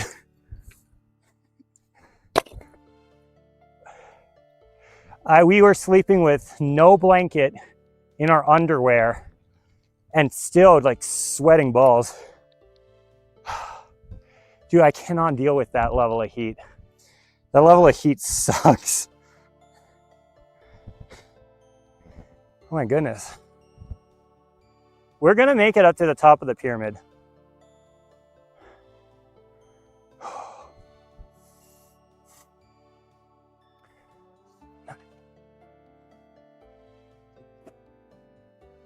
Dude, you know what's funny? I mentioned this series in passing on Reddit, and people on Reddit were like, oh, drop the link.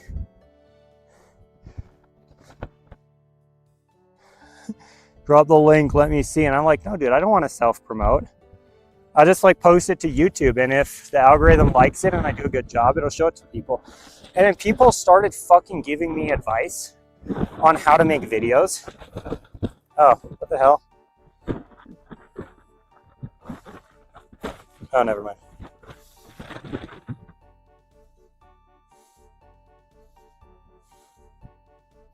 Like, people were telling me like how to promote your content. I'm like, dude, I have 70 million views last year.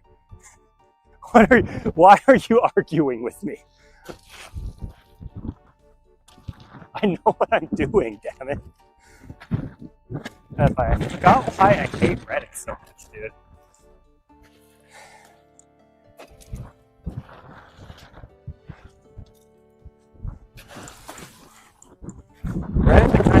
will tell a PhD that he's wrong because they saw a YouTube video contradicting what he's saying.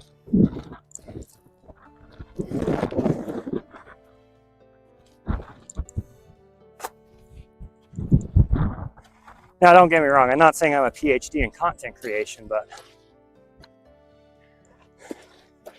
still, goddamn.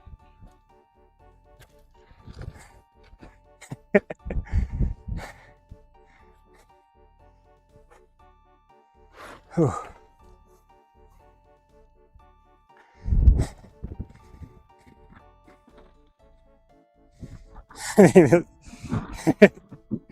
I'll take your advice. Just drop a collab in my DMs, just so I can verify your claims real quick. I trust you. I just like to trust but verify. Oh. We're almost at the top.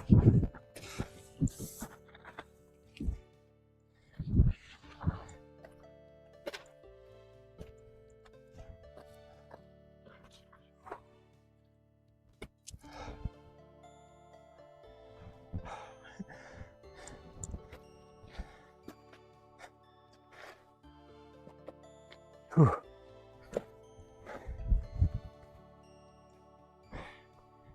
Number one advice: RuneScape's a dead game. Don't play it.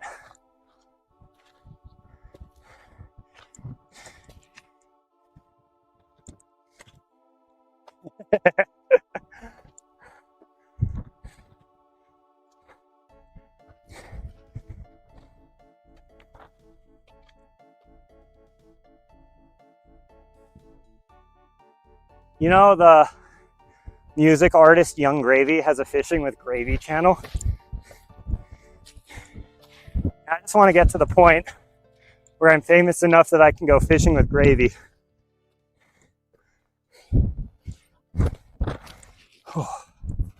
All right, pop a fucking triangle.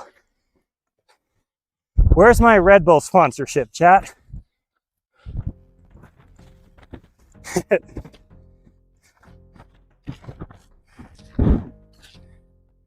Woo!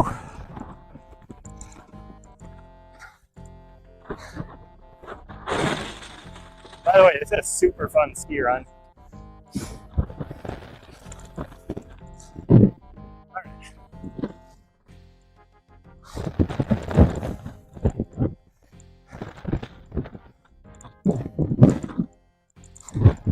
Where the heck's my elevation? Okay, chat, I'm not going to cheat. I'm guessing my elevation is 79.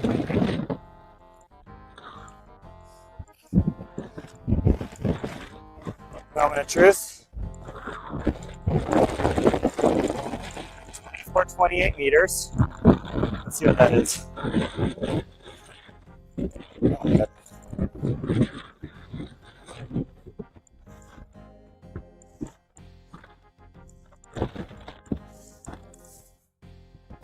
Oh, damn. 79.65. That'll actually be really close.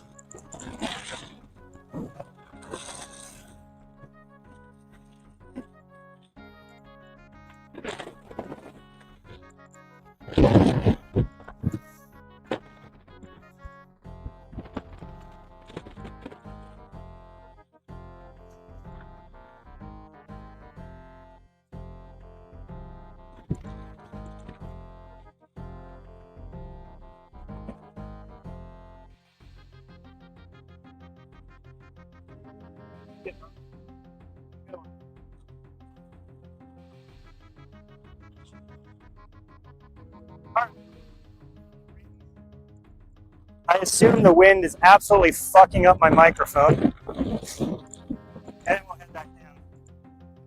I might go a little higher to go into a glissade chute because that's really fun.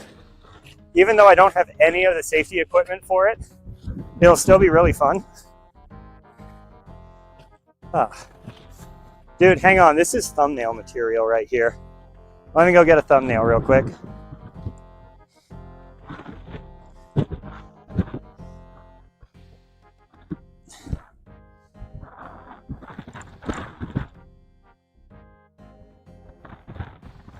Okay, cool.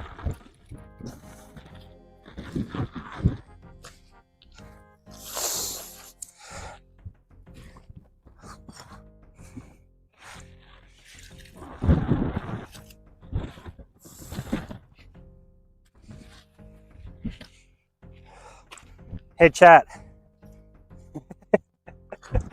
Chat, we have the opportunity of a century right here.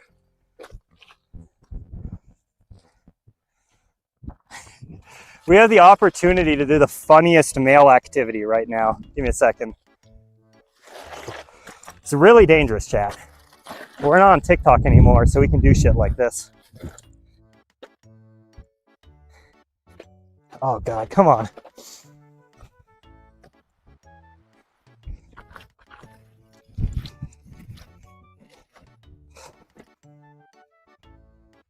Come on, we can do this.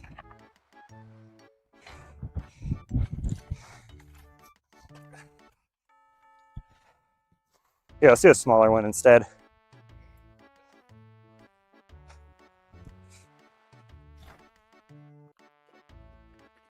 Come on, get it going. There it goes.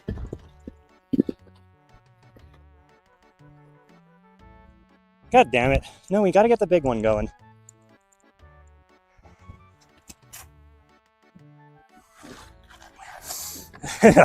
You know what, chat? It's way too dangerous. I actually know of someone who died doing this, so we're not gonna do it.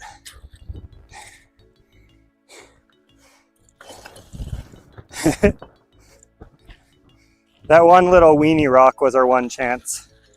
Actually, this one looks pretty good. This one's in a good position. No, that's too heavy, too thick.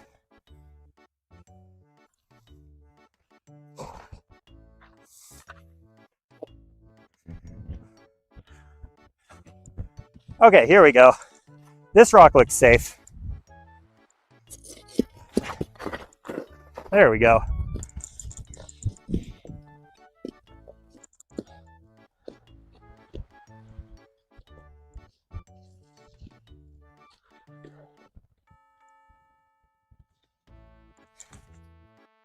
All right, that's enough erosion for one day.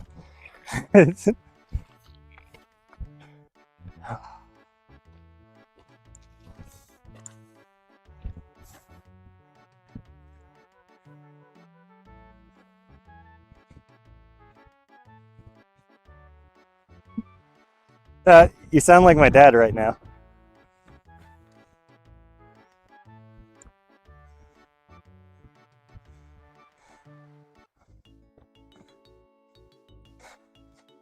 Gabriel, this is one of the few places where, first of all, there's no trails into there.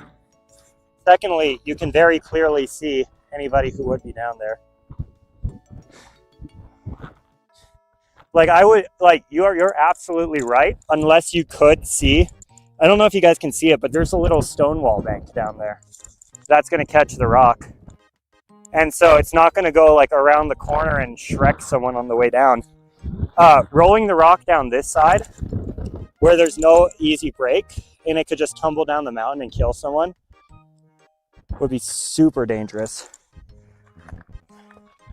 Like I wouldn't even roll rocks down there because the stone wall bank breaks.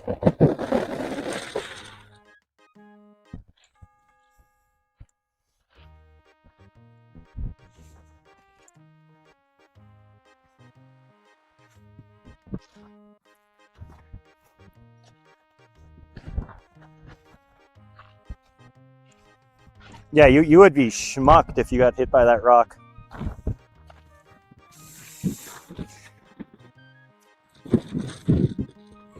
Like there's videos of people chucking rocks at national parks down cliffs like this, and then they get arrested because below the cliff they don't see it. There's a trail with people walking on it.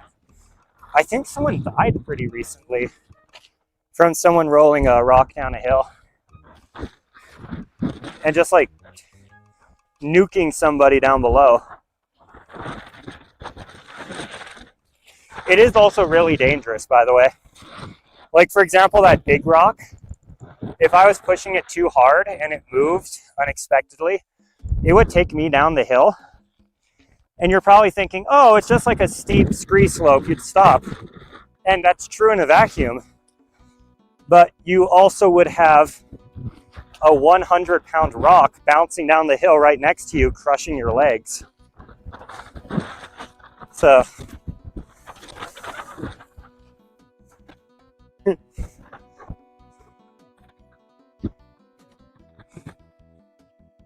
long didn't read of that is, that's not going in the YouTube video. But if you can find a safe spot and you do it responsibly, it's pretty fun.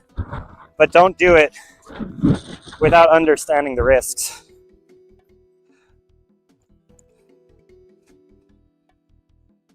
Woo! Yeah, I believe the way down through the moraines here.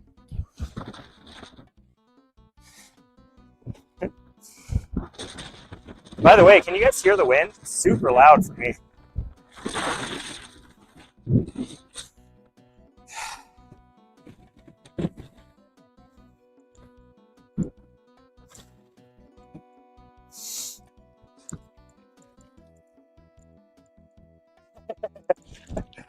Yeah, you just gotta make sure all the characters are behind like a little rock that they can't path around. Whoop. And you also have to make sure that that rock doesn't give line of sight, otherwise the rock might bounce over it, and if they don't have protect from range up, they're getting schmucked. Ooh. Oh my goodness. This is fun.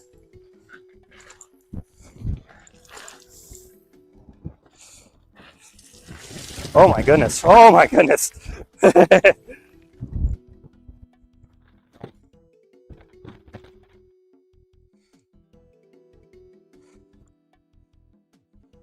Seven magnitude earthquake in Venezuela, RIP gold prices.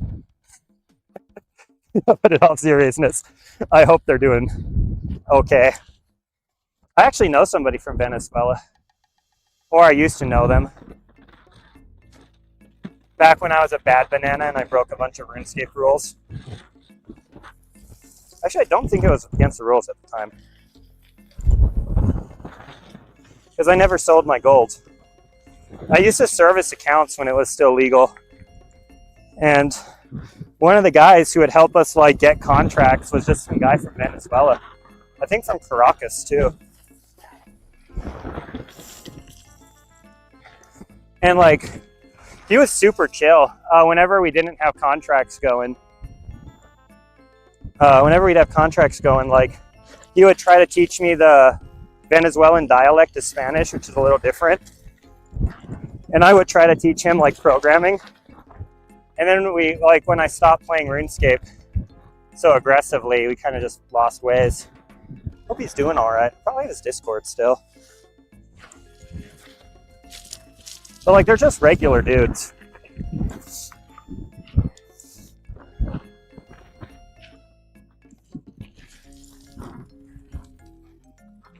Ooh.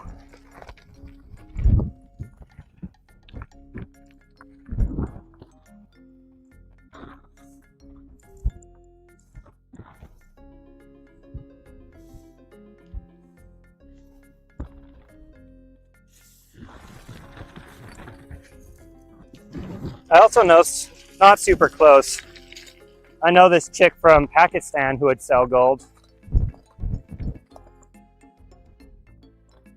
But we had like a much bigger language barrier, so there's a point. There was a point where I was trying to get her to help me with a website I was making, and it's just like, you know, I'd spend like 2 hours explaining the task. That would take an hour. And she'd get done with it like a whole day later. And I mean like a whole day of work later. She'd like stay up all night trying to get it done.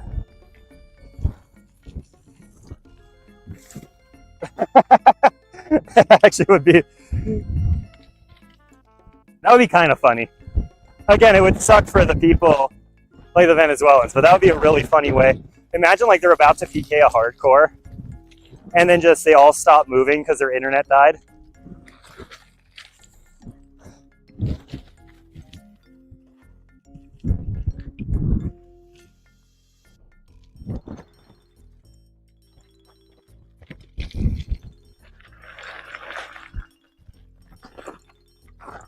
Yeah, I kept giving her work for like a week, but then it was just like, you know, man, I can't I'm not a charity. I can't just like fund your existence while you kind of twiddle your thumbs.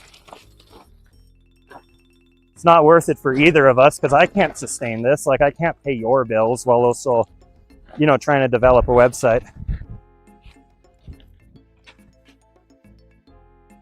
I can't respond to text messages at 4 p.m. that say "you on?" ?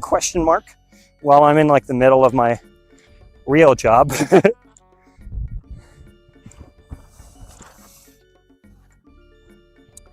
I keep getting disconnected from the server. I gotta click more often in the game.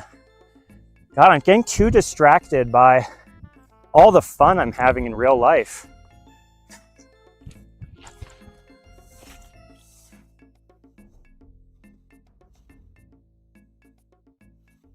Dude, actually, what's my phone battery percent at?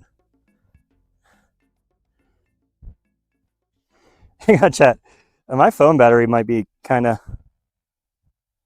Oh my goodness. Phone. Okay, never mind.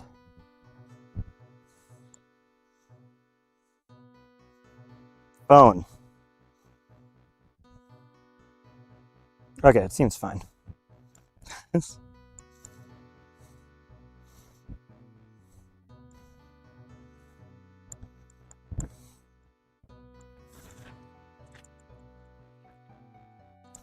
What was that? What was the last thing? Let me read it real quick. Nerd logged. Oh, it's been years. Some would even say it's been 6 or 7 years since I got nerd logged. What's the nerd log timer? Is it 6 or 7 hours? I can't remember.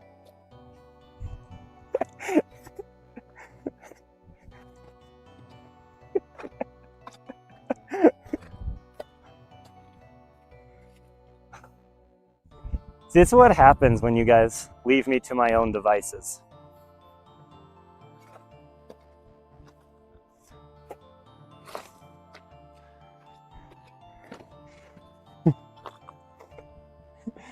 It was, Andrew, you remember when I gave Mr. J the ability to play a 6-7 overlay anytime he heard the phrase 6-7? And he proceeded to just spam the fucking chat with it every 5 minutes. Also, we gotta get some crackheads up here. Look at all this free copper wire. Look, they're just missing out on all this free copper.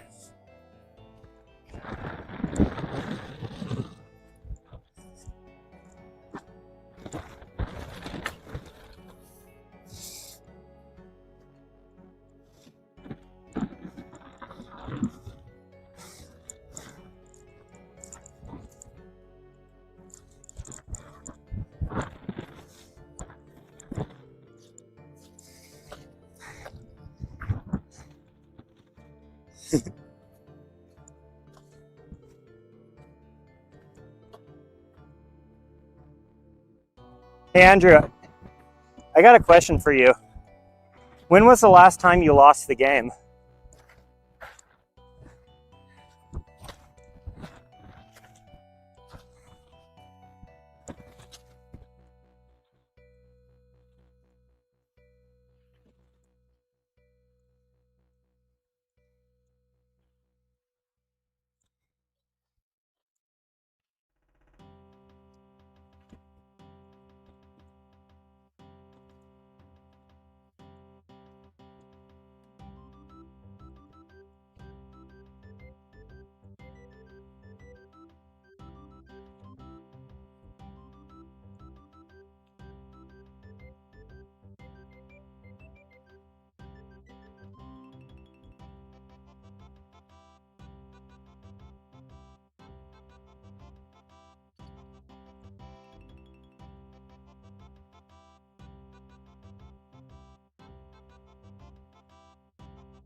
Dude, you guys want to know the funniest thing I trained Mr. J to do?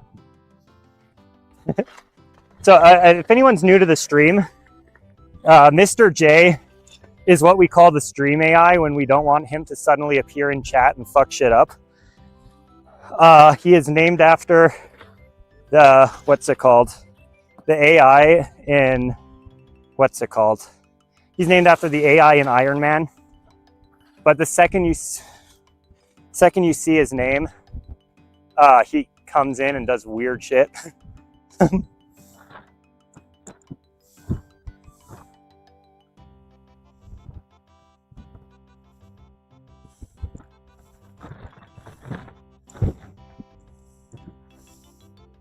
Okay, I seem to have dropped for a second.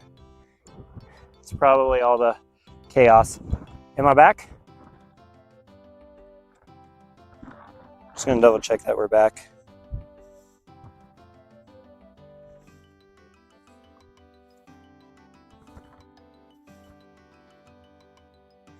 Yeah, we're back. Okay. Yeah, so Mr. J is what I call my stream AI, who is named after the AI in, what's it called, Iron Man. And anytime you say his name, he thinks you're talking to him. And he's basically a trained Gemma 4 model that runs on my computer. And since he's like a local AI that I trained, he's not very good or smart or like efficient or does anything particularly well. But he's really funny because you can train him to do literally anything when you control the code. So a couple weeks ago, I trained him to recognize when my feet were in camera, like my bare feet. Because my plan was I wanted to create an overlay, which anytime my feet were on stream would cause like a snipping tool overlay to come up and take a screenshot of my feet. I thought it would be so funny, but then I just got lost in the coding of it and never made it work. But dude, that would be such a funny joke for like anytime I'm in a kayak. Just like I was gonna give him a once per minute check and give him a 1 in 100 chance of executing the command.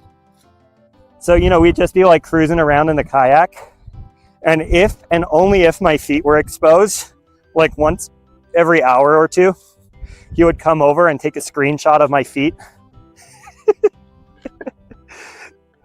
And ironically, like training the AI for that was not the hard part. The hard part was like getting the overlay to show up where I wanted it to.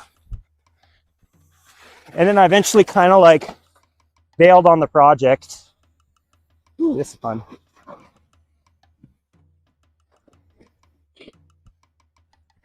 Ah! This ain't good for the server. I eventually bailed on the project because I realized by the time he would process the image, my feet would move.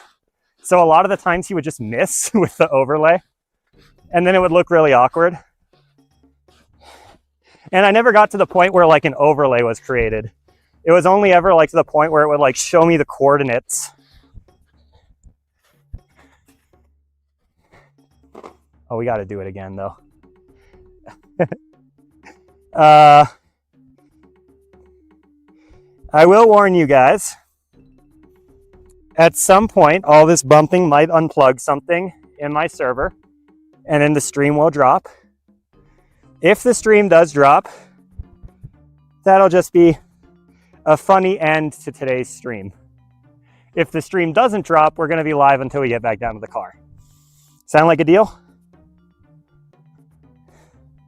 Well, it's the only deal you guys are getting.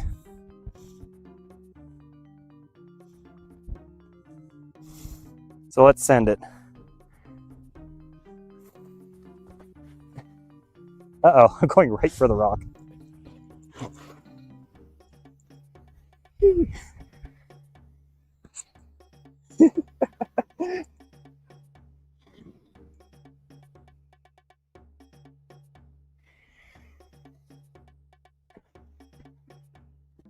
Oh. How the hell are people spamming 541? Okay, you're gonna have to stop that.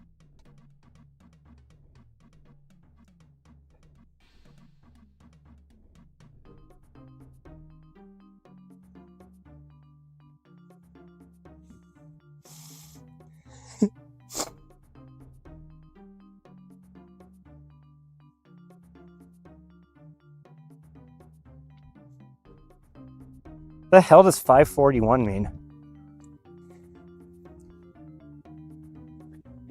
Oh. But why are you spamming that?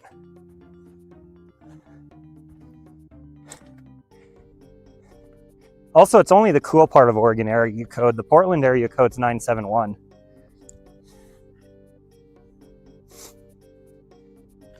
So anytime you see a 971 area code, it means they're unemployable. Just kidding, but oh my God, recruiting in Portland's horrendous.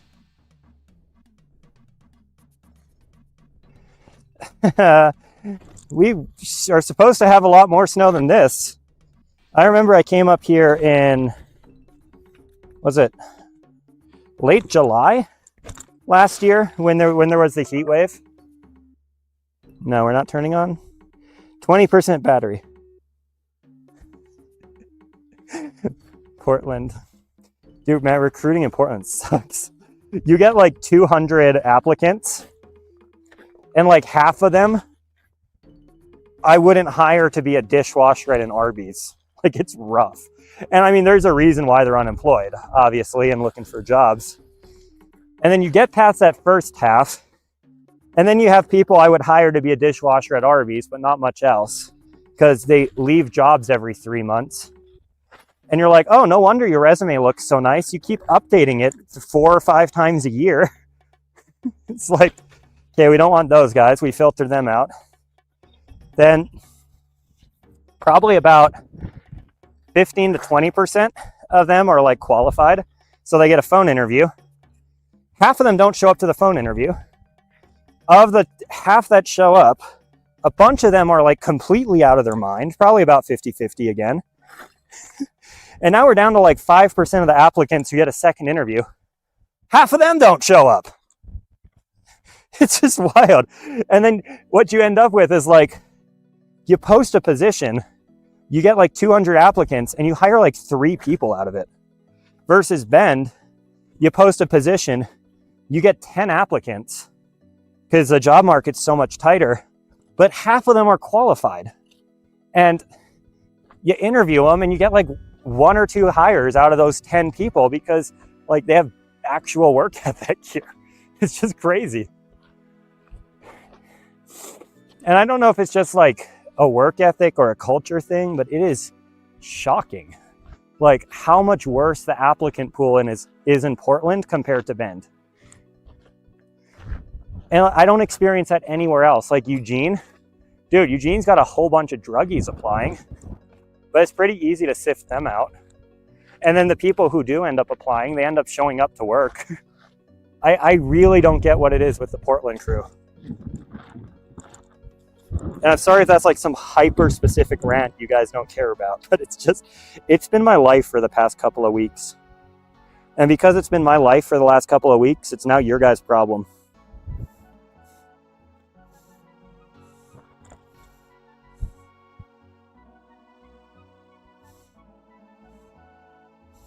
We like hired a chick kind of recently who didn't have car insurance and just kept lying to us about not having car insurance. Until we eventually just are like, no, you can't keep training until you get your car insurance. Like, we're not going to pay you to train and waste our trainers' labor until you get some freaking, like, we don't believe you. The app is not kicking you out. You don't have car insurance. And then she was like, oh, yeah, by the way, I just talked to my boyfriend and I don't know what happened, but looks like we got kicked off of our insurance. I'm like, you never had it, dude. You never had it. Just stop lying to us. And if you just came out of the gate that said like, hey, I just need 1 paycheck so I can pay my auto insurance. I don't need to go in field. I just like to complete training. We probably would have gone with that. But like the fact that she had to make up like this elaborate series of lies and just could never admit that she didn't have car insurance. It's just like, what is wrong with you? You've been with us for 4 days.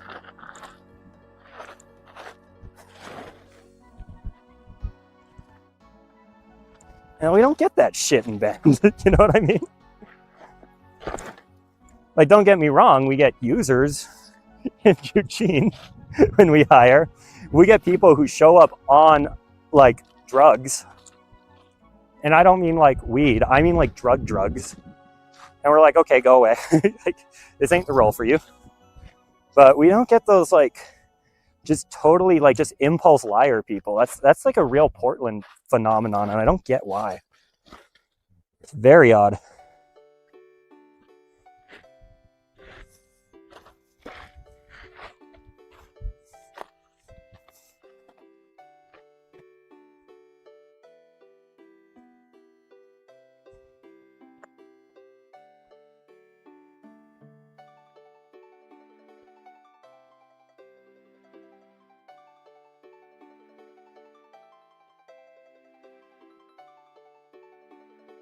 Hang on one second. I think my text-to-speech client just died. No, it's my headphones that died. Okay, hang on.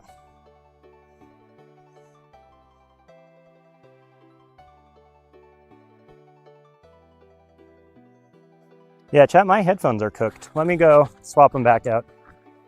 I'm gonna go power them off and on again. Just give me a hot second. And you know, like our agency's lucky because we're all pretty much always fully staffed. So we can spend the time to sift through a lot of crap and not hire them. Because, you know, at the end of the day, there are really qualified people in Portland. You just have to deal with so much other nonsense to get to those qualified people. And like the thing that kind of freaks me out is, you know, those DSPs that are like entirely unqualified to be social workers. When we don't hire them, it's not like they just go, oh, I'll never be a DSP. I'm going to go do something else with my life. No, they go work for another agency that's more desperate. So even though it's not our members that get supported by them, someone does.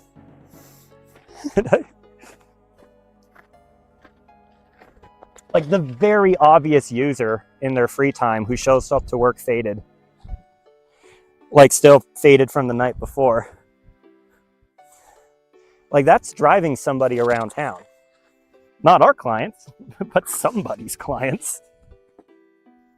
Or those people who are only going to stay at their next employer for 2 months before cutting and finding another job. Like they're somebody's DSP. And they're going to spend just enough time to get to know their safety plan and develop a baseline, and then they're going to be gone too. And it's like a really sad part of social work.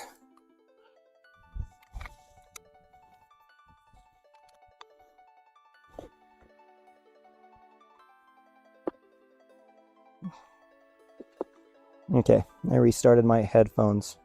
Hopefully I can hear you guys now. I have wired headphones too if these don't cooperate. Oh, also, I love all the conspiracy theories I see online about like automatic like ATS things. Like, so ATS is your like automated assistant essentially for recruiting, like the AI for recruiting. It is so unbelievably basic. Like, all it does is say like, hey,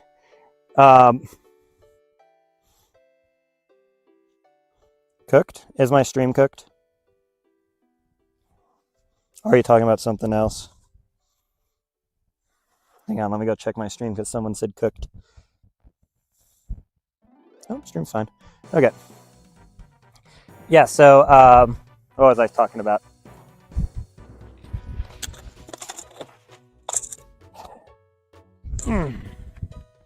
Sorry about that, boss.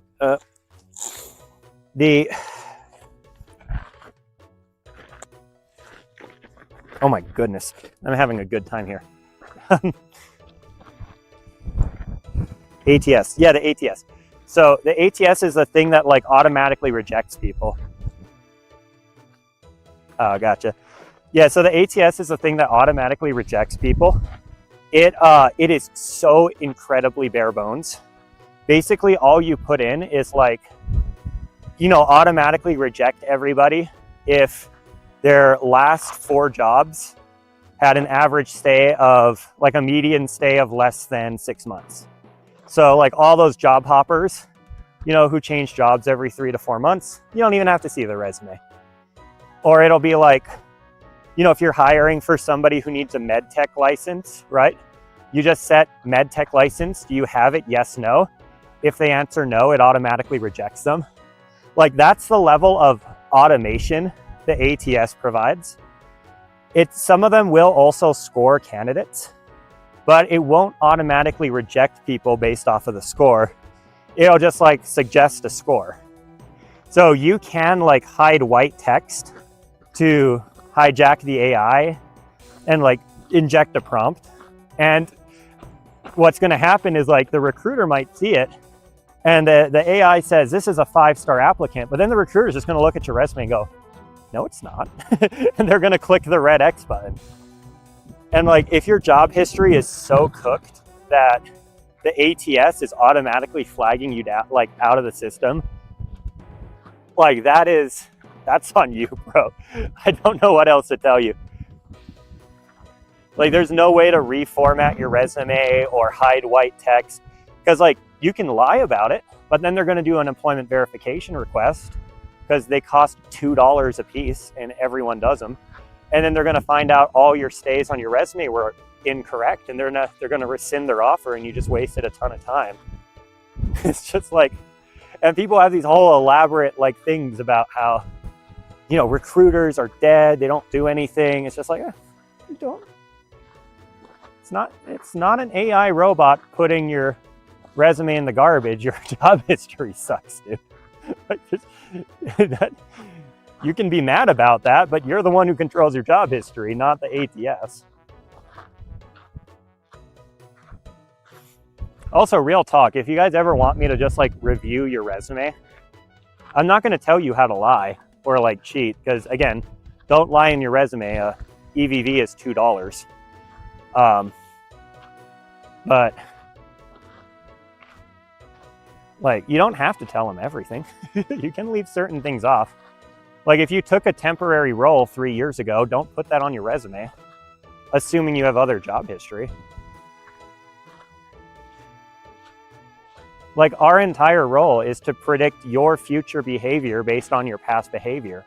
So show us the past behavior that makes you a good candidate for future good behavior. It really is that simple.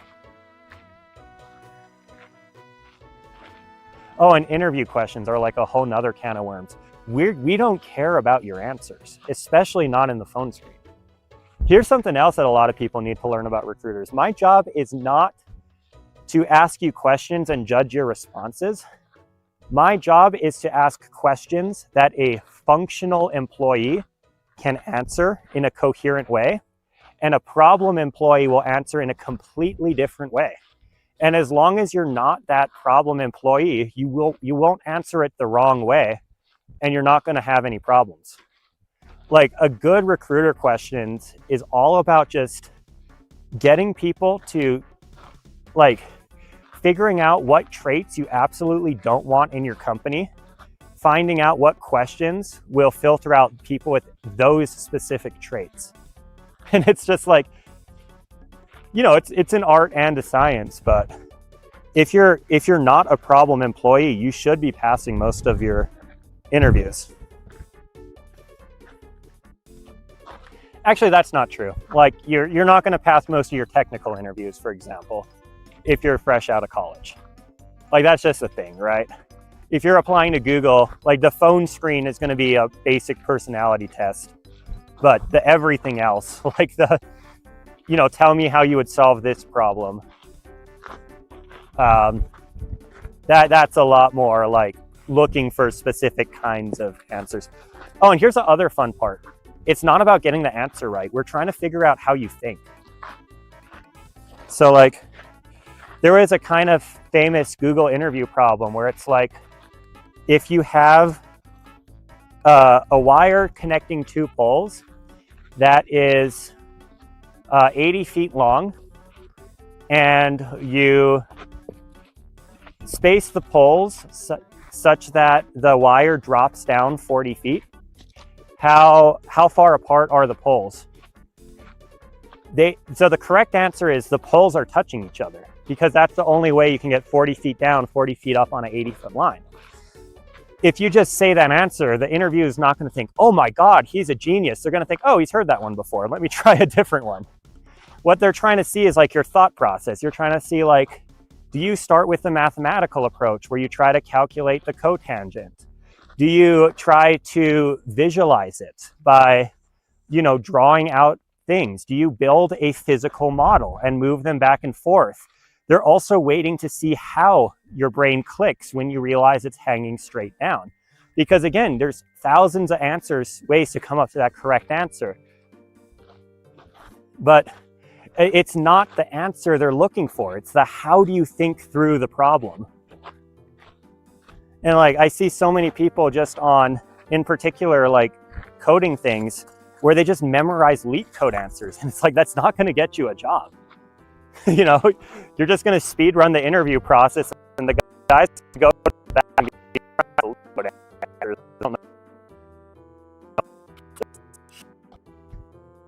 you can memorize all the leak code answers. That's pretty fucking impressive.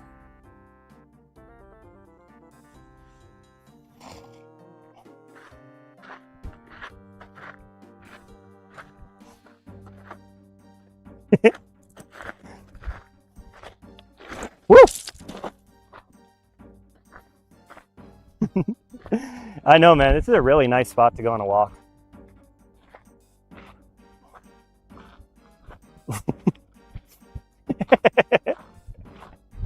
Hi, Brooke.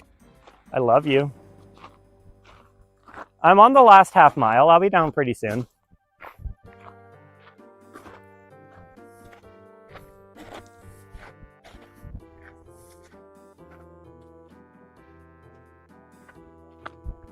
Chat, what do you think? Should we go look for quails on the way down? I think Brooke wants me to look for quails on stream.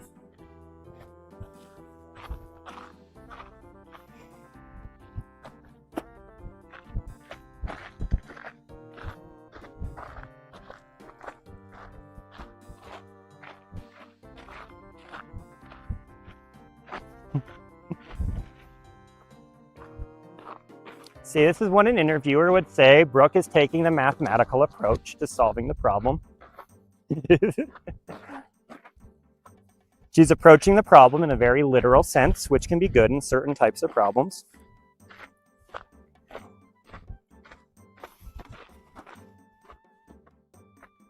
Her logic is sound.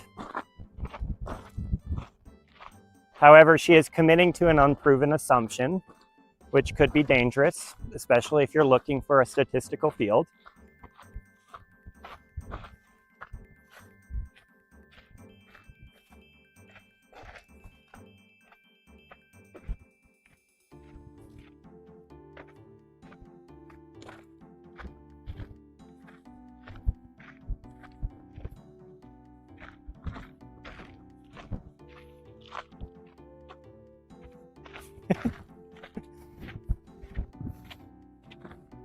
She also has clearly discovered the lack of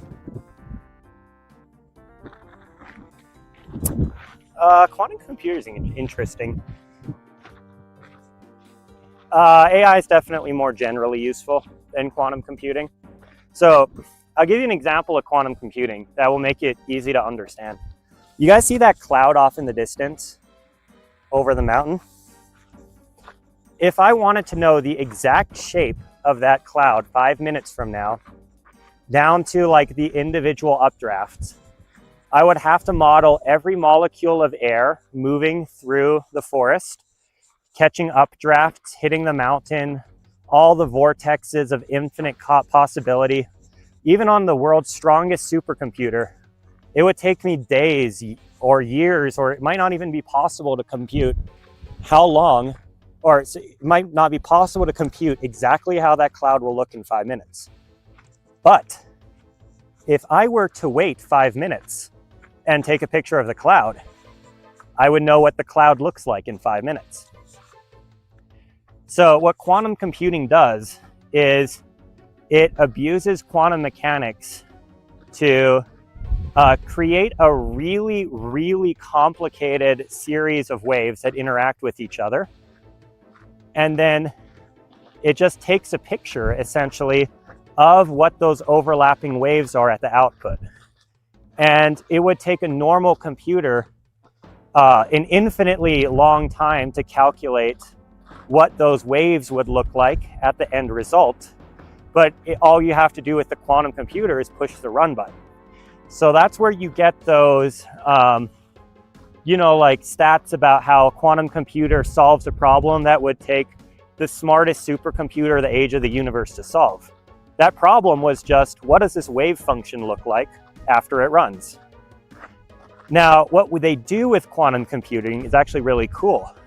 They set up the waves in a way that answers a question.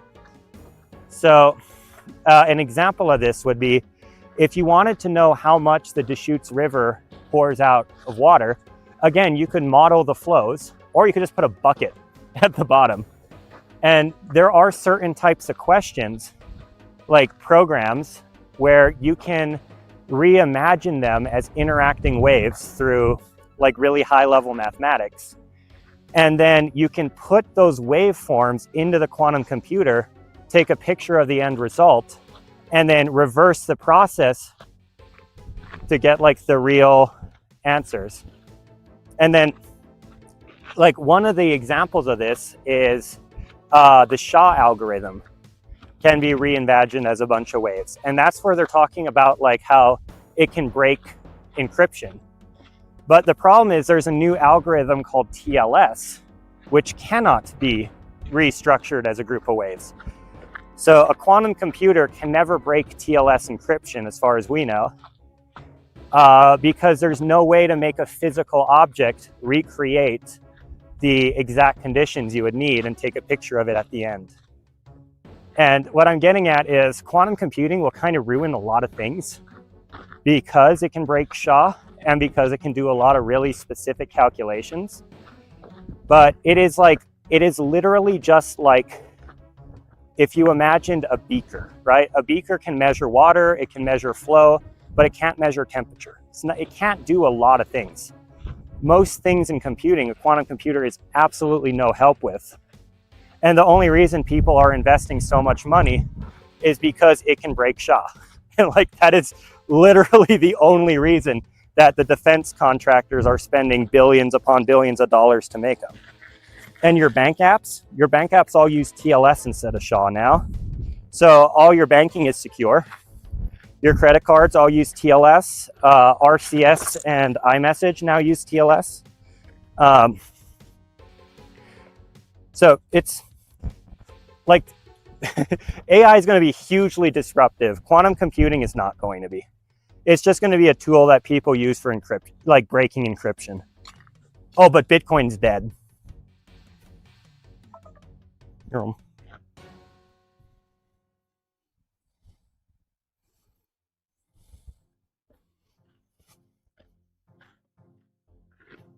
Brooke, it's a wide angle camera.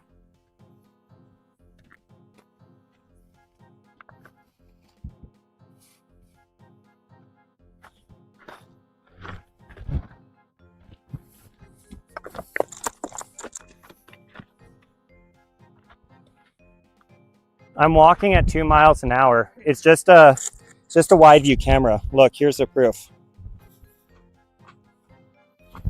I am actually schmoovin'. I intentionally widen the lens so it doesn't look. Yeah. Yeah, well, I have to explain this kind of crap to my work with like people who are not super tech savvy about like what's safe and what's not. Because you got to imagine like our work, it deals with super sensitive information for extremely vulnerable adults.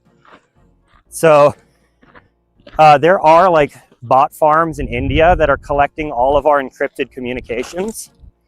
And then once quantum computers are available at Best Buy in like 20 to 30 years, they're going to run that encryption algorithm on all of the captured traffic. And anything that is not TLS encrypted gets unencrypted. So like we have blanket policies now about like, we do not accept certain types of documents unless it is behind like a temporary thing, encrypted with TLS, or PQE is the other option. But it's like, you know, I have to explain this to social workers with no experience in IT. So I've developed some pretty good analogies.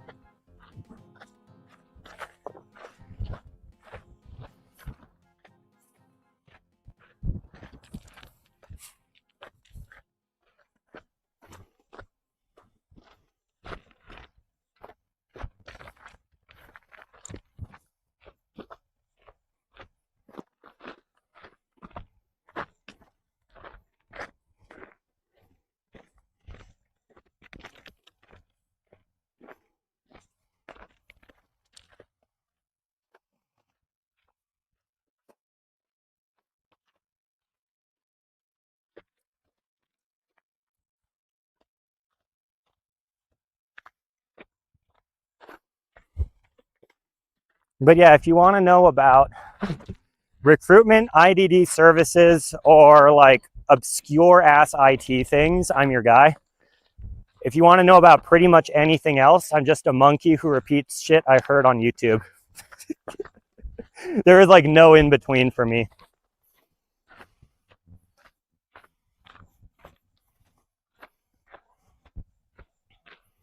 Like, I can tell you exactly how the SRT video protocol works because I had to build a server. But I could not tell you shit about the broadcasting industry it was made for. Also, I think I'm about to lose battery. So what we're gonna do, chat, what we're gonna do is we're gonna turn off. We're just gonna turn off the, what's it called? The Runescape for now. And then I'm just gonna kind of haul ass back to the car. Brooke's already mad at me anyway. Oh, you were live for 3 hours. Damn. That's a... Hold on, do I actually have to click the save button?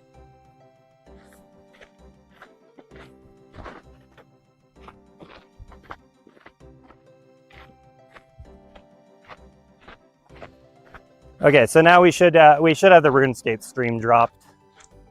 And we're just gonna head back down to the car. What is my main battery at? 34. Yeah, we'll make it down to the car.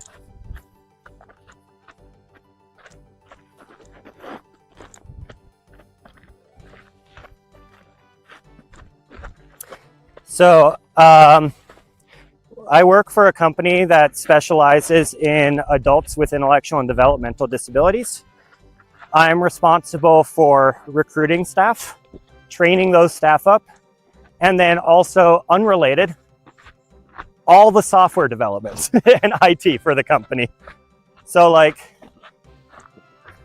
for example, we need a new, we have like a referral tracking spreadsheet that's kind of gotten too big for its own good, which is a good problem to have, I'll be honest.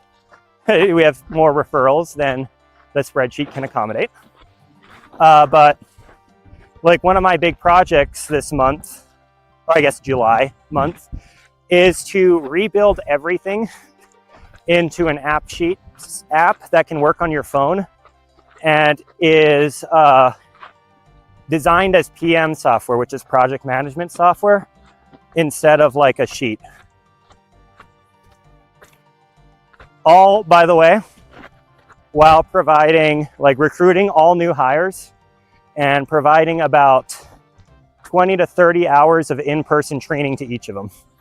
So it's like a really weird job where when the recruitment is slow and we don't have training cohorts, I'm just nose deep in like a bunch of like just AI code, trying to sift my way through my own AI slop that I written 2 weeks ago. It's like, it's fun. But like, since I'm the only person and I don't have to collaborate on any of these projects, it makes life a lot easier. Because like, for example, my big project in the month of May was to write an API connector library for a service we use. Like with all methods to read, write, and delete data. that you would expect from a library. So that way we could streamline the development of the integration software, which I did this month. But it's like, that library is 1,700 lines of code optimized. It's an insane amount of code just to keep in your head. And it's like, when you're writing library connectors, like you touch one thing, something 4 pages away breaks. So you have to just like, whenever I would work on the code, I'd literally clear out like a whole day. And the first hour would just be like toiling back over my documentation so I could get it all into my head. And then after it was all into my head, I would start cooking. But dude, it would not be possible if there was like a second software dev. You know, like they were pushing changes while I was like trying to review everything.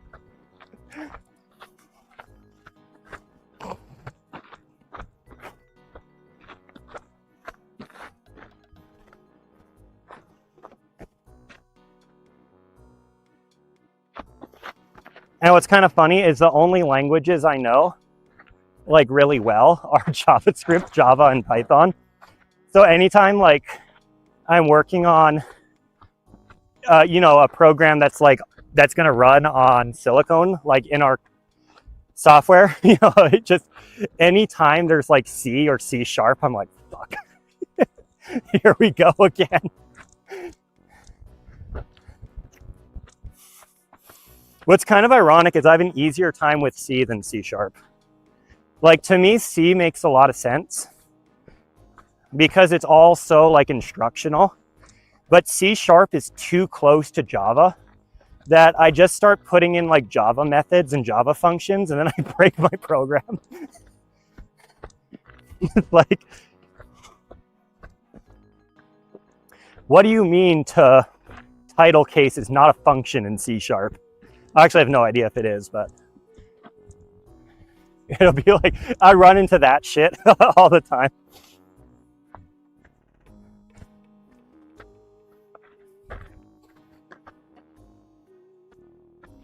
And you would think like going between C# and Java is easy because they're both object-oriented languages. And so like the fundamentals are all the same. The way you do things are all the same, but because the language is just slightly different in how you do it, it just messes with my brain. And then I get into a Java mode and I break stuff. It's never fun.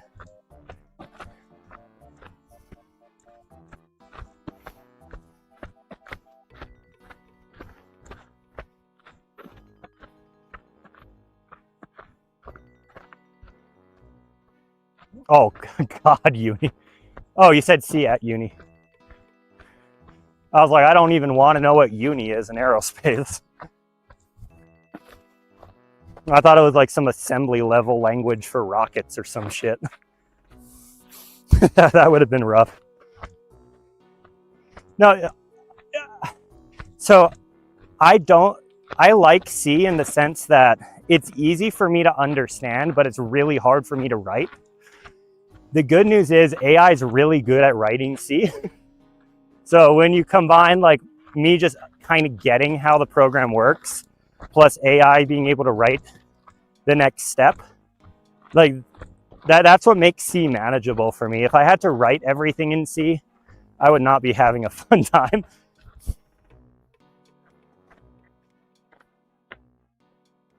And also I tend to get like super locked in to like, what's the word I'm looking for? Where I build out way too much like freedom and customization. Like I build the backbone of my projects too big.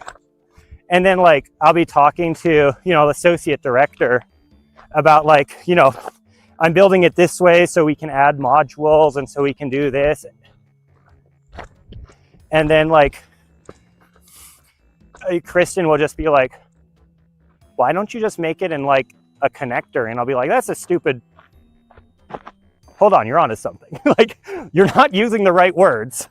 That's why I write it off immediately. But then like I pause, I'm like, oh, she's talking about like, using one of those low code apps that probably exists and has all the freedom I want. And then I don't have to build the backbone. And like okay. Me and the associate director don't always get along. I'll say that much. Because we have super different communication styles. But she'll just like point out when I'm being totally stupid about something and like way over engineering it. And then she'll bring me back to earth and be like, we're making like software to track contracts. We're not building the universe. You know what I mean?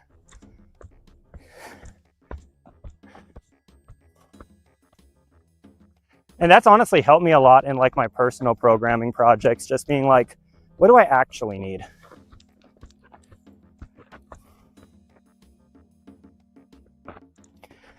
You know, like, so for example, I'll give you an example of the mini map, right?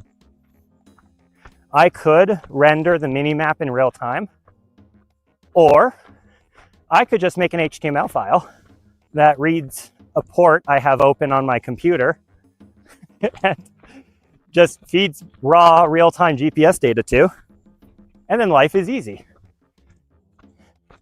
You know, I don't have to build the universe of rendering, you know, three-dimensional GIS data when Google Maps already does it for me. And all I need to do is move a cursor around on the Google map and then just use HTML to make it look nice.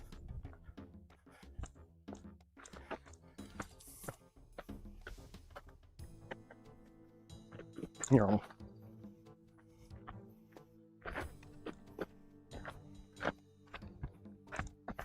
Also, how's it going, your mom? I don't know if I'm going to be able to keep streaming on TikTok, so I'm just going to be here weekdays after work and weekends at random times doing fun shit.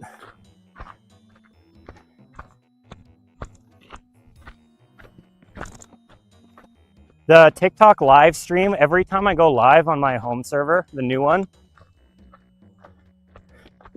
it, what's it called? It thinks I'm restreaming somebody else's content and flags my stream. So, you know, I don't think there's anything I can really do about that. If there was a way to bypass their security, bad actors would have found it, and then the multi-billion-dollar company would patch it. Like, I've no hope of competing with them. So the only thing I can do is just stream on different platforms.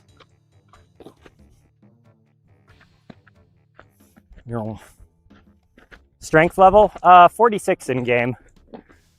Probably less IRL.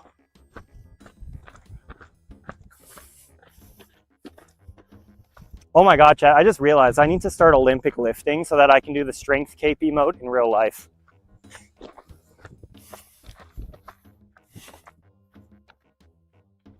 Oh, by the way, I need this clip for my YouTube video.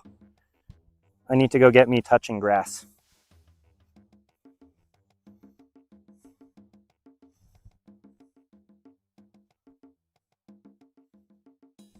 Hang on one second. I'm gonna go disable this. Yeah, we went from 1 to 46 today.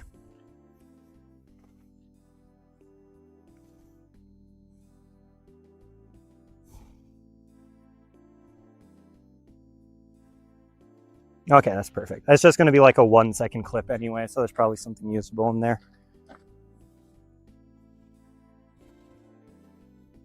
Okay, let me go back into the voice chat. I hear that's a common issue. Yeah, you know, I've honestly been looking for a reason to ditch TikTok streams ever since they implemented the stupid puzzle slider. It's just been, it's added so much complexity to my bots.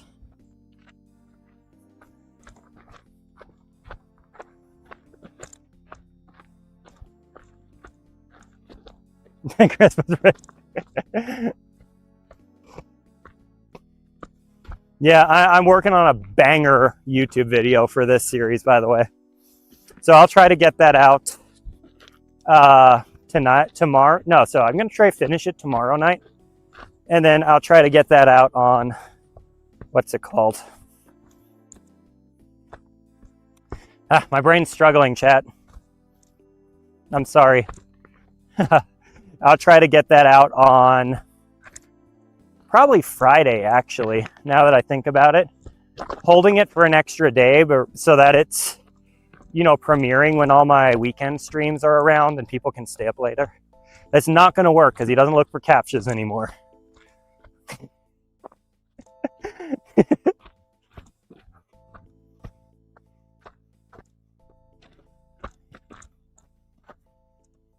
But yeah, that was the bane of my existence, just hearing, like, when you're kayaking and you have wet hands and you hear Jarvis has detected a captcha, you're like, fuck me. Oh, and great. Now he's going to listen and do something stupid, isn't he? I'm scared. If he turns off the stream, we're just going to end it. Oh, is he not going to go? Is he not going to go? Come on, baby. Please don't do anything. Yay, you didn't do it. He has a problem where anytime he hears his name, he thinks he's being called and just shows up and ruins my stream. He'll like go make the header say something weird because he thinks I'm instructing him to do it. Whew. All right, today was a fun day. I got a upset salami at home, so as soon as I get to the car, we're ending stream. But it was.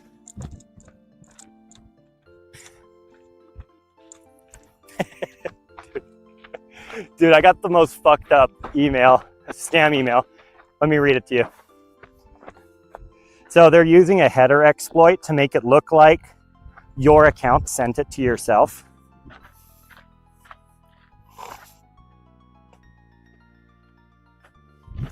Here, let me go find it.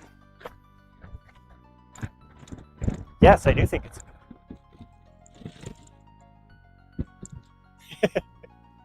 I'll fix him up. I'll get him working again. So, I've actually, now that he has more juice, he can watch my streams in their entirety. And using the transcription of like me talking about things, he cuts up the stream into 2-minute chunks. And then kind of, he gives a summary of what he thinks is happening. And I don't let him look at the screen just because that would like slow everything down to a crawl. But he just listens to the audio, splits up what he thinks is happening. If it detects me being excited or like showing you things, it scores it higher or lower, right? And then it gives me like a list of the timestamp, what it thinks happened, and then the actual transcript so I can read and review it and make sure it's not just straight up hallucinating. It presents them all to me. I select which ones I want to keep. And since I also have and then just because I have the, what's it called, like the stream fresh in my mind at this point, I can also go in and find any spots that it missed, and I select those as well. And then all I do is I click a button. It takes the original HD footage, chops it up into 2-minute segments, and sticks it in my video processing folder. And that alone has saved me like, it saves me unironically like 30 minutes to an hour every time. Yeah, I can show you how I made it. If you want me to like totally nerd out on shit. But it means that like I can take a 5-hour GoPro stream and it'll remember all the things I showed you. So if like, let's say I had forgotten about slipping on those rocks at Triangle Moraine or like rolling the rock down the hill, it'll just remind me like rolling rock downhill. And I'm like, yes, that's a good clip I can include in my, you know, in my video. That adds to the narrative. And then I obviously do my own voiceovers and script because like when AI writes a script, it's obvious.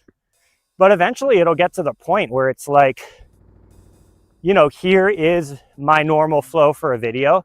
Here is my idea. Here is the clips and their transcripts. Like, you know, here's the direction I want to take the video. You know, give me a bunch of suggestions for each paragraph. And, you know, when it gets to the point where it can actually like write in my voice and I'm giving it the direction and the creative input, that lets me focus on everything else. You know, it lets me focus on like the edits that I'm known for. You know, where I put like SpongeBob into the video or a dancing stand. Like I can focus on like making the video mine and high quality instead of spending all this time like toiling through my footage and figuring out, you know, how to word certain things. It is also true that like writing is my weakest part of video editing, like this whole process. Because I feel I'm a pretty entertaining streamer. I feel like I'm a really good video editor. I feel like I got a system down where I can create overlays and like interactive elements, but I cannot write for shit, man. I'm such a bad writer. Like I'm so good at like imagining, well, I'm not so good. I'm good at like creating a narrative and a story out of a random day that I lived, but I'm so bad at putting it into words in a concise way that keeps the reader's attention. Like I'm so bad at that step. And it would be really nice if I could eventually get our electronic friend to help me with that too. Anyway, like I mentioned, I do have an upsetty spaghetti at the house, so I'm just going to end the stream here. Thank you all for joining me today. I'll be back at my regular time, and I'll see you guys.